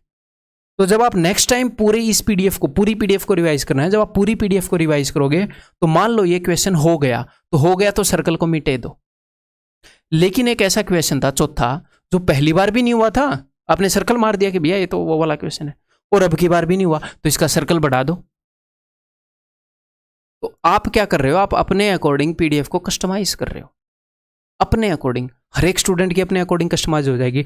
अगली बार भी नहीं हुआ 3 सर्कल मार दो, फिर आपको ये पता होगा ये जो 3 सर्कल वाले क्वेश्चन है, 2 सर्कल वाले क्वेश्चन है, एग्जाम से पहले करने हैं। अब एक और बात, मान लो चौथी बार रिवाइज कर रहे हो, फिर ये हो गया तो एक सर्कल मिटा दो, अभी भी इसके 2 सर्कल तो रहते हैं, 2 सर्कल उधार। अगली बार फिर हो जाए तो फिर मिटा दो, अगली बार फिर हो जाए तो जिस दिन आपकी पीडीएफ सारी साफ हो गई, मतलब अब कोई क्वेश्चन अटकने वाला नहीं है, अटकने की बात नहीं बनती। अब अगर आपके एग्जाम में मार्क्स नहीं आ रहे तो इसका मतलब टाइम मैनेज करना नहीं आ रहा, नॉलेज की कमी नहीं है। समझ गए? क्लियर? तो ये टेक्निक यूज करनी है भाई। Attempt a lot of mock test, बहुत सारे मॉक टेस्ट आपने अटेम्प्ट करने हैं। तो मैथ का ये स्टेप है करने का, सिलेबस करो, नोट्स बनाओ, टीचर से पहले सॉल्व करो जब सिलेबस कर रहे हो, हैं उसके नोट्स को और क्वेश्चन को 3 बार एटलीस्ट करो, ये वाली टेक्निक यूज करो, पूरी जो भी आप पीडीएफ से कर रहे हो पूरी पीडीएफ को साफ कर दो एग्जाम में जाने से पहले, बार बार रिवाइज करके, और बहुत सारे मॉक टेस्ट हो ताकि आप टाइम मैनेज कर पाओ।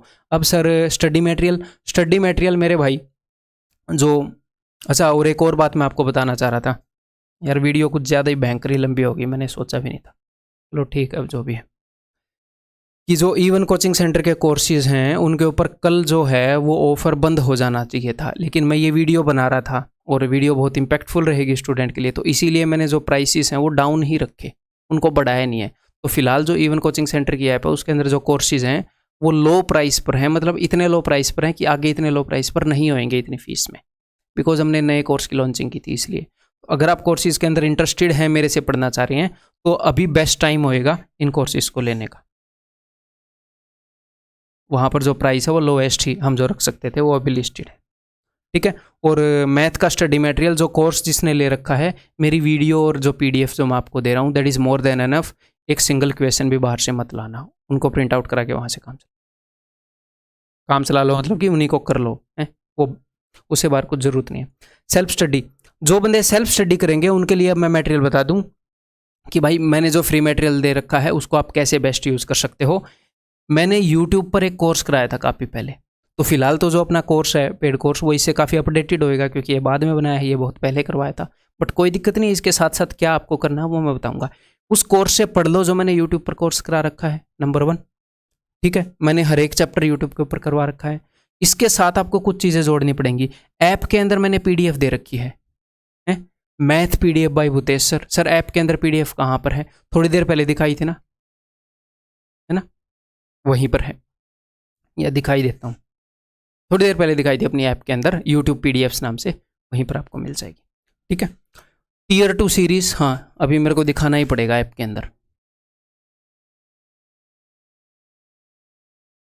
ये देखो, ये जो फ्री पीडीएफ्स हैं दिखाना ही पड़ेगा, टीयर 2 सीरीज भी। ये फ्री पीडीएफ्स को मैंने खोला, जुलाई 2022 में मैं ये वीडियो बना रहा हूँ, तो इस फोल्डर में math PDF by Bhutesh sir, ये पीडीएफ है, ये ले लो, जो सेल्फ स्टडी करेंगे इसको प्रिंट आउट करा लो भाई, क्लियर है। और हाँ, इसके अलावा ये जो फ्री वीडियोज़ हैं, फ्री वीडियोज़ में जाओ यूट्यूब के ऊपर, वो कोर्स अगर आपने कर लिया तो उसके बाद ये टीयर 2 सीरीज़ आपको यहाँ पर मिलेगी, टीयर 2 चैप्टर वाइज, ये करो। ये देखो इसके अंदर कितने सारे चैप्टर हैं, उस कोर्स के बाद ये कर लो। और तीसरी जो चीज़ आप उसके बाद करोगे, ऑल एसएससी 2020 एग्ज़ाम्स, इसके अंदर जब आप मैथ्स में जाओगे तो ये सारा आप कर लो, ठीक है। तो जो अपने पास कंटेंट अवेलेबल है फ्रीली स्टूडेंट को, उसको बेस्ट ऑर्डर में कैसे करना है ये मैंने आपको बता दिया है, ठीक है जी, क्लियर। तो स्टडी मटेरियल मैं आपको बता चुका हूँ, जो पेड कोर्स के स्टूडेंट हैं वो कोर्स की पीडीएफ्स करें। अगर एडवांस मैथ का कोर्स भी आपने ले रखा है तो एडवांस मैथ की बुक ले लो, वो सस्ती पड़ जाएगी पीडीएफ को प्रिंट कराओगे उसके कंपैरिजन में, ठीक है। पीडीएफ्स फ्रॉम E1 ऐप और बाकी पीडीएफ फ्रॉम E1 ऐप आप लो, जो मैंने आपको बताई है। फिर भी अगर एक आधे स्टूडेंट को लगे तो आप प्रीवियस ईयर क्वेश्चंस की चैप्टर वाइज बुक पे ले सकते हो कोई। अदरवाइज जो मैंने पीडीएफ बताई है उसके बाद कोई भी बुक लेने की ज़रूरत नहीं है, कोई भी एक सिंगल क्वेश्चन भी, ठीक है। PDFs like SSC 2020 top 550 question, ये पीडीएफ भी आपको वहीं पर मिल जाएगी इवन कोचिंग सेंटर की ऐप में। इस तरह की पीडीएफ और भी मिलेंगी। इतना मटेरियल बता दिया, इससे बाहर कुछ भी करने की जरूरत नहीं है भाई साहब। अब नेक्स्ट हम आ जाते हैं, थोड़े से जल्दी जल्दी करते हैं सारे सब्जेक्ट्स को, है ना। 1 घंटे की वीडियो बन चुकी है। इंग्लिश, जीके बहुत वास्ट सब्जेक्ट था, बताने में भी ज़्यादा टाइम लग जाता है। English, how to study, English को कैसे पढ़ना चाहिए। नंबर 1, इंग्लिश के अंदर एक पोर्शन है जी ग्रामर का पोर्शन। तो ग्रामर के अंदर मान लो आप अपने कोर्स के अंदर पढ़ रहे हो, किसी भी कोर्स के अंदर पढ़ रहे हो, तो जो आप वीडियोस देखोगे, वॉच, कंसेप्ट्स होते हैं इंग्लिश के या रूल्स होते हैं, कुछ भी बोल लो, कंसेप्ट्स या रूल, तो आप उन रूल्स को वीडियो अगर देख रहे हो तो उसको 2 बार देखो लगातार। एक बार देख ली, अगली बार फिर से देख ली, अगली बार चाहे स्पीड बढ़ा के देख ली, ताकि अंडरस्टैंडिंग ज़्यादा हो जाए, ठीक है। अगर आप बुक पढ़ रहे हो, स्टडी मटेरियल भी बताऊंगा, तो मान लो पहली बार, मैं जो बुक्स प्रेफर करता हूँ, मैं प्लिंथ टू पैरामाउंट प्रेफर करता हूँ स्टूडेंट को बताना। इसी के इक्विवेलेंट एक और बुक है, अगर आपके पास एसपी बख्शी है तो ये भी रख लो। मैंने ये पर्सनली पढ़ी नहीं है, बट भाई मतलब ये भी यूज़फुल है, मुझे पता है जिस हिसाब का रिस्पॉन्स है। मैं पर्सनली मैंने ये पढ़ कर देखी, ये है तो ये बेस्ट है, ये है तो ये बेस्ट है। कोई भी नहीं है तो मैं बोलूँगा प्लिंथ टू पैरामाउंट ले आओ, वॉल्यूम 1, ठीक है। तो करना क्या है भाई साहब, करना आपने ये है, मान लो आप बुक पढ़ रहे हो या वीडियो देख रहे हो, पहले आपने रूल्स पढ़े, ठीक है, चैप्टर पूरा हो गया, आप दोबारा वीडियो को देख लो स्पीड बढ़ा के, या दोबारा बुक को पढ़ लो। सर उसके बाद क्या करना है, उसके बाद आपने ये करना है, अब मेरी बात को ध्यान से सुनो। मान लो बुक के एंड में, चाहे आपने कोर्स ले रखा है, एक बुक जरूर ले आना, प्लिंथ टू पैरामाउंट या एसपी बख्शी। तो जब आप उस चैप्टर के एंड में क्वेश्चन कर रहे हो, ठीक है, आपने पहला क्वेश्चन किया। कई बार बच्चे पता क्या करते हैं, मान लो 50 क्वेश्चन है इंग्लिश के, 50 क्वेश्चन सोल्व कर दिए, फिर वो देखेंगे कौन सा ठीक है कौन सा गलत है, फिर जो जो क्वेश्चन गलत है ना उनकी एक्सप्लेनेशन देखेंगे गलत क्यों है। लेकिन जो क्वेश्चन उसने ठीक किए उनमें से भी 5-7 ऐसे क्वेश्चन हैं आपने ठीक अलग रीजन से किए, लेकिन वो ठीक अलग रीजन से हैं। नहीं समझे मेरी बात। आप सोचे कि ये ठीक, आपने ऑप्शन डी ये सोचकर मारा, मान लो फाइंड द एरर ही है, आपने ऑप्शन डी मारा कुछ और सोचकर कि ऑप्शन डी है इस कारण से, एक्चुअल ऑप्शन डी होने का अलग कारण है, फिर आपके दिमाग में तो गलत नॉलेज अभी भी भरी पड़ी है। तो क्वेश्चन ऐसे नहीं करने कभी भी इंग्लिश के कि 50 क्वेश्चन कर दिए फिर की मैच कर रहे हैं, नहीं। एक क्वेश्चन किया, मैं ऐसे करता था, फिर पीछे पेज रख लेता था कि भाई अगला क्वेश्चन का आंसर मुझे नहीं दिखे, नहीं तो मुझे पता ही लग जाएगा ई में एरर है, डी में एरर है, जो भी है। एक क्वेश्चन किया, फिर पीछे देखता था, ए है, फिर ए क्यों है, मेरा रीजन कई बार अलग होता था, उत्तर यही आता था, मेरा अलग है उसका अलग है। तो ठीक हुआ ना कि भाई तुम जो रीजन दे रहे थे वो ठीक नहीं है, तो ऑन द स्पॉट करेक्ट हो गया ना, नहीं तो वो करेक्ट ही नहीं होता। तो और अगर मान लो आपका जो रीजन ठीक है और बुक के अंदर भी वही रीजन है, तो रिवाइज हो गया, वो क्या हो गया और स्ट्रॉन्ग हो गया कि अच्छा हाँ ये रूल मैं पकड़ पा रहा हूँ। तो इस तरीके से करनी है, कंप्लीटली समझ गए। ओके, देन वोकैब कैसे करेंगे, डेली टच में बता रखी है, वहीं से वोकैब हो जाएगी और कुछ करना नहीं, ठीक है। देन कॉम्प्रीहेंशन या तो आप डेली टच में कर सकते हो। कॉम्प्रीहेंशन का क्या मतलब है, reading comprehension, para jumble, daily touch में मैंने आपको बताया था। और अगर आपको मूवीज अच्छी लगती हैं तो भाई नॉवल पढ़ लो, मज़ेदार बात है, मतलब इंग्लिश की इंग्लिश आती रहेगी, जो आपका टाइम पास का 45 मिनट है वो बहुत ही प्रोडक्टिव जाएगा। नेक्स्ट, अब स्टडी मटेरियल देखते हैं। तो अपनी एक बुक हो गई प्लिंथ टू पैरामाउंट या SP Bakshi, previous year question की चैप्टर वाइज बुक, क्योंकि आप यहीं से तो करोगे ना, वो डेली वाली वो कैब कहाँ से करोगे, यहीं से करोगे, जो मैंने बताई वो कैब, वन वर्ड सब्स्टिट्यूशन वगैरह, ठीक है। तो ये बुक हो गई भाई, ठीक है। Then Word Power Made Easy भी एक ले आओ। इसके अंदर आपने क्या करना है, स्टार्टिंग की 1/3 बुक पढ़ लो, ये बहुत ही मोटी सी बुक होगी, सिर्फ तीसरा हिस्सा पढ़ लो। इसके अंदर 3 पार्ट हैं, पार्ट 1, पार्ट 2, पार्ट 3, एक ही बुक के अंदर लेखक ने डिवाइड कर रखा है इसको, ठीक है। तो 1/3 पार्ट पढ़ोगे तो क्या होएगा, जो रूट वर्ड्स वाले जो हमसे रिलेवेंट है हमारे एग्जाम से, वो आपके सारे कवर हो जाएंगे। डन। देन इसके अलावा अगर कोई भी वर्ड मीनिंग आपका फंस जाए और आपने वो देखना है, किसी वर्ड का मीनिंग नहीं आ रहा, तो कहाँ से देखोगे, डिक्शनरी की ऐप कोई डाउनलोड करोगे या कहीं ना कहीं से तो देखोगे। बेस्ट जगह उस वर्ड को देखने की vocabulary.com एक वेबसाइट है, vocabulary.com खोलो, वहाँ पर वर्ड को सर्च करो, बहुत ही अच्छे से एक्सप्लेन कर रखा है, आपका जो वर्ड है वो दिमाग में बैठ जाएगा। अगर वो वर्ड आपको लगता है इंपॉर्टेंट है, बुक मार्क कर लो, उस वेबसाइट पर एक बार अपना अकाउंट बनाना पड़ेगा, वो जीमेल वगैरह से अकाउंट बनाते हैं ना, ताकि जो भी वर्ड को आपने बुक मार्क किया, आप कौन से वर्ड को देखोगे जो अपने एग्जाम से रिलेवेंट है, आपने उसको बुक मार्क किया तो वहाँ पर रिलेवेंट वर्ड्स भी बुक मार्क हो जाएंगे आपके, अगर आप उस वर्ड को बार बार बोल रहे हैं तो काफ़ी बढ़िया है। और इसका पेड वर्जन मत लेना, पेड वर्जन जो ऐप है उससे बेटर वेबसाइट ही है, मैंने पेड वर्जन लेकर देखा था, ठीक है, कुछ नया मिला नहीं। मैं आपको बता रहा हूँ ना, देखो एक और बात यहाँ पर बता देता हूँ कि पेड कोर्सेज जो हैं उनके प्रति स्टूडेंट कई बार ये सोचते हैं कि मैं तो पेड कोर्सेज से नहीं पढ़ूंगा, पेड कोर्सेज बेच बेच के टीचर्स ने क्या कर दिया, मैं तो फ्री में सेल्फ स्टडी कर लूँगा। वो थोड़ी सी नेगेटिव कॉनोटेशन इनके प्रति रखते हैं। भाई एक बंदा जिसका 5, 7, 12 साल का एक्सपीरियंस है, जितने भी साल का है, वो आपको पढ़ा रहा है, और आज के दिन पेड कोर्सेज कितने सस्ते हैं, 2000 के अप्रोक्स किसी भी सब्जेक्ट का 1 साल के लिए आप वैलिडिटी ले लो, कितने सस्ते हैं। तो जो काम आप 2 ईयर्स में सेल्फ स्टडी से करोगे, वो 6 महीने में कोई भी टीचर आपको करा देगा। मैं सिर्फ अपनी आवाज़ नहीं मार, कोई भी टीचर आपको करा देगा अगर वो एक्सपीरियंस्ड है तो इफ़ यू कैन अफोर्ड तो प्रोफेशनल की हेल्प लेना बढ़िया है, आपका टाइम और एनर्जी बचेगा, कुछ रुपए एक शर्ट जितना प्राइस देके। तो मेरे को, जैसे मैंने इसका पेड सब्सक्रिप्शन लिया, क्यों, मेरे को देखा कि भाई मेरे को तो बहुत बढ़िया लगी, मैंने भाग के पेड लिया। अच्छा, फिर कोई फ़र्क नहीं, अब मैं आपको बता रहा हूँ बेसिक से मत लेना।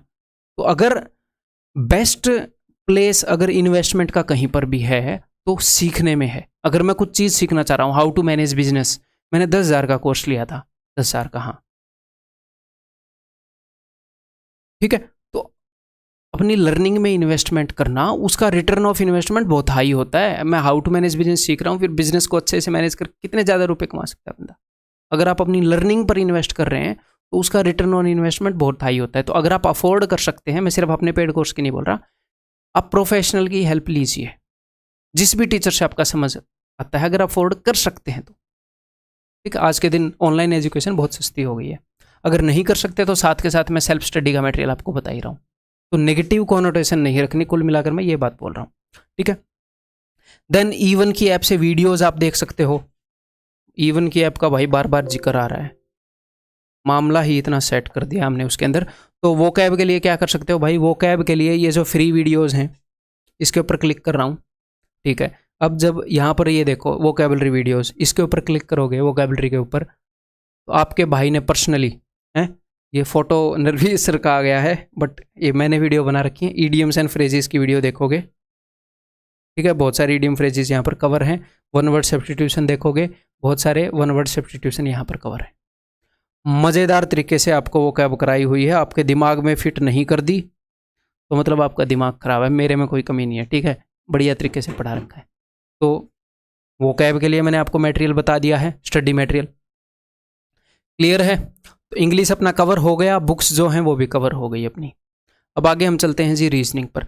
रीजनिंग एक ऐसा सब्जेक्ट है, इसको अगर हम थोड़ी सी इज्जत दे दें तो बदले में बहुत ज़्यादा इज्जत देता है, यानी कि कम एफर्ट लगाकर बहुत ज़्यादा मार्क्स इसके अंदर स्कोर किए जा सकते हैं। अगर कोई बंदा इसके अंदर 45 से कम मार्क्स स्कोर कर रहा है तो भाई साहब क्राइम है, पुलिस को पकड़ना चाहिए, क्योंकि इतने मार्क्स आप लेकर आ सकते हो। टारगेट 50 का होता है, 45 से कम नहीं आने, ठीक है। तो रीजनिंग को कैसे पढ़ना है भाई, एक बार सिलेबस को कंप्लीट कर लो, हैं, सेल्फ स्टडी से, कोर्स से, हैं, एक बार सिलेबस को कंप्लीट कर लिया। Do a lot of sectional test. Sectional test का क्या मतलब है, मान लो जो एसएससी के पेपर्स हो रहे हैं तो रीजनिंग के 50 क्वेश्चन आते हैं, सिर्फ रीजनिंग का टेस्ट दो, सिर्फ रीजनिंग का, जो प्रीवियस ईयर पेपर है उनसे सिर्फ रीजनिंग का टेस्ट दो, देते रहो, रोज एक टेस्ट दो, कितनी देर में खत्म हो जाएगा, 15 मिनट में खत्म हो जाएगा मैक्स, ठीक है। तो कई सारे, एटलीस्ट आपने 100 टेस्ट इसके देने। अब आप बोलोगे सर इतने सारे, अरे रोज 15 मिनट लग रही है, उसके बाद कितना भयंकर ये स्ट्रॉन्ग होने वाला पता है आपको, आपके नंबर 50 में से 48 या 50, 49, 47 ऐसे आएंगे, ठीक है। तो रिटर्न ऑन इन्वेस्टमेंट बहुत हाई है रीजनिंग की, सारे सब्जेक्ट के कंपेरिजन में सबसे हाई है। Keep on doing regularly till exam, और एग्जाम तक इसकी प्रैक्टिस। कई बार बच्चे क्या हो जाते हैं, रीजनिंग में ओवर कॉन्फिडेंट हो जाते हैं और फिर उनके 40 नंबर आते हैं, वहाँ पर 35 नंबर आते हैं। ईजी है तो उसमें मार्क्स स्कोर करो। अगर कई बच्चे ओवर कॉन्फिडेंट हो जाते हैं, रीजनिंग तो ईजी है भाई, तुम्हारे लिए ईजी है तो सबके लिए ईजी है, ऐसे सोचो कि आपका कुछ अलग ही लेवल का दिमाग है। नंबर लाओ, अगर वो ईजी है तो 50 में से 50, 50 में से 48, फ़ायदा उठाओ, तभी बढ़िया रैंक आएगी। क्लियर है। तो हाउ टू स्टडी बता दिया। एक बार सिलेबस करने के बाद इतने टेस्ट दे दो कि नंबर कम से कम कटें या ना कटें। तो भैया इसका स्टडी मटेरियल, अगर आप पेड कोर्स से पढ़ रहे हैं तो पेड कोर्स की पीडीएफ प्रिंट आउट करा लीजिए। अगर हमारे पेड कोर्स से पढ़ रहे हैं तो पीडीएफ प्रिंट आउट मत कराइए, कमल सर की बुक है वो ले लीजिए। क्यों? पीडीएफ की प्रिंट आउट की कॉस्ट से सस्ती पड़ेगी, फ्लिपकार्ट पर लिस्टेड है, मेरी बुक भी फ्लिपकार्ट पर लिस्टेड है एडवांस मैथ की। क्लियर है? देन या फिर अगर आपके पास कोई एग्जिस्टिंग बुक है रीजनिंग की तो एक book is more than enough, उसके बाद और बुक मत लीजिए। कोई भी बुक ले ली है तो रिलेवेंट बुक ले ली है तो दैट्स इट। अगर बुक नहीं ली है तो ये बुक आपके लिए बेस्ट रहेगी, अपडेटेड बिल्कुल बुक है। फिलहाल जो रीजनिंग का पैटर्न आया है वो भी इसके अंदर है सारा। क्लियर है? नेक्स्ट, हमने स्टडी मटेरियल कर लिया, कोर्स की पीडीएफ या कोई भी एक बुक। देन उसके बाद प्रीवियस ईयर पेपर्स की पीडीएफ प्रैक्टिस के लिए इवन की ऐप में कुछ दिनों में दे देंगे previous year paper. Complete reasoning revision video, हाँ इवन की ऐप के अंदर एक कंप्लीट रिवीजन रीजनिंग की रिवीजन की वीडियो है और टियर 1 सीरीज है। अब आप बोलोगे सर ये क्या भला है, अभी बता देता हूं। तो भाई साहब इस ऐप को आप जरूर डाउनलोड कर लेना। ये देखो फ्री वीडियोस को खोलो, ठीक है, यहाँ पर कंप्लीट सब्जेक्ट रिवीजन वीडियो है। तो ये रीजनिंग है, तो क्या है, ये एक वीडियो जो है ये 12 घंटे की वीडियो है, पूरी रीजनिंग को रिवाइज करा देगी, एसएससी की पूरी रीजनिंग को, एसएससी और रेलवे की पूरी रीजनिंग को। क्लियर है? एक वीडियो के अंदर सारे एरियाज को टच कर देगी। ये आप देख सकते हो, ये भी एक बढ़िया मटेरियल है। देन नीचे अगर आप चलोगे, ऑल एसएससी के 2020 में जितने भी एग्जाम हुए उनको हमने चैप्टर वाइज करा रखा है, सब मैथ इंग्लिश रीजनिंग सब में। तो रीजनिंग के ये देखो, ये मैं आपको सारा बढ़िया बढ़िया मटेरियल, जो भी मटेरियल मैं आपको बता रहा हूँ ना भाई साहब, उसके अंदर इतना दम है कि मैं उसको मिस नहीं कर सकता बताने से, ज़बरदस्त है, इसलिए बता रहा हूँ। नेक्स्ट कि जो पेड कोर्सेज है वही सारे पेड कोर्सेज की फीस फिलहाल डाउन है, तो this will be best time अगर आप इसके अंदर इंटरेस्टेड हैं। रीजनिंग का भी आप कोर्स ले सकते हैं। क्लियर है? Next time management. तो टाइम मैनेजमेंट की जो टिप्स है ना, मैं इसी वीडियो के अंदर आपको बताने वाला था। सर क्या अभी नहीं बताओगे? क्योंकि मुझे पता था कि वीडियो बहुत ज़्यादा लंबी हो जाएगी, तो एक वीडियो मैंने बना रखी है, मैं उसी वीडियो को ऐड करने वाला था इसी वीडियो के पीछे, तो मैं उस वीडियो को ऐड नहीं करूँगा। उस वीडियो का मैंने डिस्क्रिप्शन में लिंक दिया होगा, लिंक इन दी डिस्क्रिप्शन है, कि हाउ टू अटेम्प्ट पेपर है, इस टाइप से, तो वहाँ से आप देख सकते हैं। और फिलहाल वो देखना आपके लिए ज़रूरी भी नहीं है। क्यों? क्योंकि वो वीडियो कब देखनी है? वो वीडियो तब देखनी है जब आप मॉक टेस्ट स्टार्ट कर दो। तो जिस तरीके से आप मॉक टेस्ट को अटेम्प्ट करोगे उसी तरीके से आप मेन पेपर को अटेम्प्ट करोगे। जैसी प्रैक्टिस करोगे वही तो दिखेगा। तो जो आप मेन पेपर में चाहते हो वो काम मॉक टेस्ट में करो।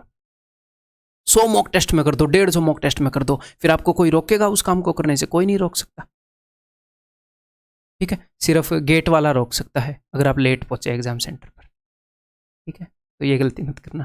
तो उस वीडियो का लिंक मैंने वीडियो के डिस्क्रिप्शन में दे दिया है। लेकिन जब आप मॉक टेस्ट देना स्टार्ट करें तो आपने यूट्यूब पर सर्च करना है how to attempt SSC CGL, मेरी वीडियो आ जाएगी है, तो फिर वो वीडियो देखनी है। उसी तरीके से आपने मॉक टेस्ट को अटेम्प्ट करना है। आज वो बताने का इतना फ़ायदा भी नहीं था, आज जो बताने का फ़ायदा था वो मैंने आपको बता दिया है। तो मेरे ख्याल ये वीडियो काफ़ी फ्रूटफुल रही होगी आपके लिए। और मैं भी इस तरह की वीडियो बनाने में मेरे को बहुत मज़ा आता है कि बच्चों का जो रास्ता है जिसको वो बहुत मुश्किल मान कर बैठे हैं उसको मैं आसान कर दूँ, सेटिस्फेक्शन सी मिलती है। तो इस वीडियो के अंदर इतना ही, जितना टाइम आपने इन्वेस्ट किया होगा उम्मीद है उससे ज़्यादा का रिटर्न आप निकाल लेंगे। और भाई डरना नहीं है, ठीक है? क्या है, मुझे एक बात बताओ, एसएससी सीजीएल क्या है, कोई भी एग्ज़ाम क्या है? बुक्स हैं, सिलेबस हैं, दूसरे बहुत सारे लोग उसके लिए तैयारी कर रहे हैं, बट है तो सिलेबस ही। आराम से टेबल चेयर या कोई भी बैठने के लिए बढ़िया जगह बनाओ, आराम से बैठो। अगर लाइब्रेरी अफोर्ड कर सकते हो, आपके शहर में है, पास है, तो लाइब्रेरी में जाओ। क्यों? क्योंकि वहाँ पर दूसरों के डिस्टर्ब करने का चांस कम हो जाता है। आपके घर वाले ये नहीं बोलेंगे मोटर बंद करके आ, है ना? तो वहाँ पर जाओ, सिलेबस है, बहुत ज़्यादा है, धीरे धीरे कंज्यूम करना स्टार्ट करो। दिमाग में ऐसे लो कि एक बड़ा पिज़्ज़ा है, बस उसको मैंने धीरे धीरे खाना है। क्लियर है? इजीली हो जाएगा अगर आप लगे रहे, मैं गारंटी आपको देता हूँ, आपको कोई नहीं रोक सकता। बार बार करते रहो। और एक और बात, क्या आप हमेशा मोटिवेटेड रहेंगे? आप नहीं रहेंगे। बीच में ऐसा दौर आएगा, मान लो आपने तैयारी स्टार्ट की, आप 20-25 दिन मस्त तैयारी चल रही है, आप पूरे मोटिवेटेड, आप ये हैं अब की बार तो उड़ा डालेगा, आपके मन में ये फीलिंग है। लेकिन फिर क्या होएगा, ऐसा दौर आएगा या तो आप खुद डिमोटिवेट हो जाएंगे, कोई और डिमोटिवेट कर देगा, या आपका रूटीन थोड़ा टूट जाएगा कि यार पता नहीं होगा कि नहीं होएगा। तो मैं आपको क्या बोल रहा हूँ, अच्छा दौर भी आएगा आपकी तैयारी में, डाउन जब आप डाउन होंगे वो दौर भी आएगा। तो वो नेचुरल है, ये मत सोचना वो सिर्फ आपके साथ आया है, वो हर एक काम में आता है, वो हर एक बंदे के सामने आता है। तो उस टाइम आपने क्या ध्यान रखना है कि हाँ ये सबके साथ होता है, कोई नहीं यार मैं फिर से रूटीन बना के लगता हूँ। माइंड भी सबका डाउन होता है, तो वो नेचुरल है। बहुत ज़्यादा डिप्रेस मत हो जाना उससे कि पता नहीं मेरा रूटीन नहीं बन पा रहा, वो सबका नहीं बन पा रहा होता। अगर कोई बच्चा पैदा हो उसका नाम रूटीन रख देना, उसका भी रूटीन नहीं बनेगा 100%। ठीक है, तो समझ में आ गई बात, क्लियर है? कुल मिलाकर बात क्या है, लगे रहेंगे तो डेफिनेटली कर देंगे, और बहुत ही आसान तरीका आपको बताया है। ठीक है, सो बाय बाय, टेक केयर, अगली किसी बेहतरीन वीडियो के अंदर मिलते हैं। Love you all.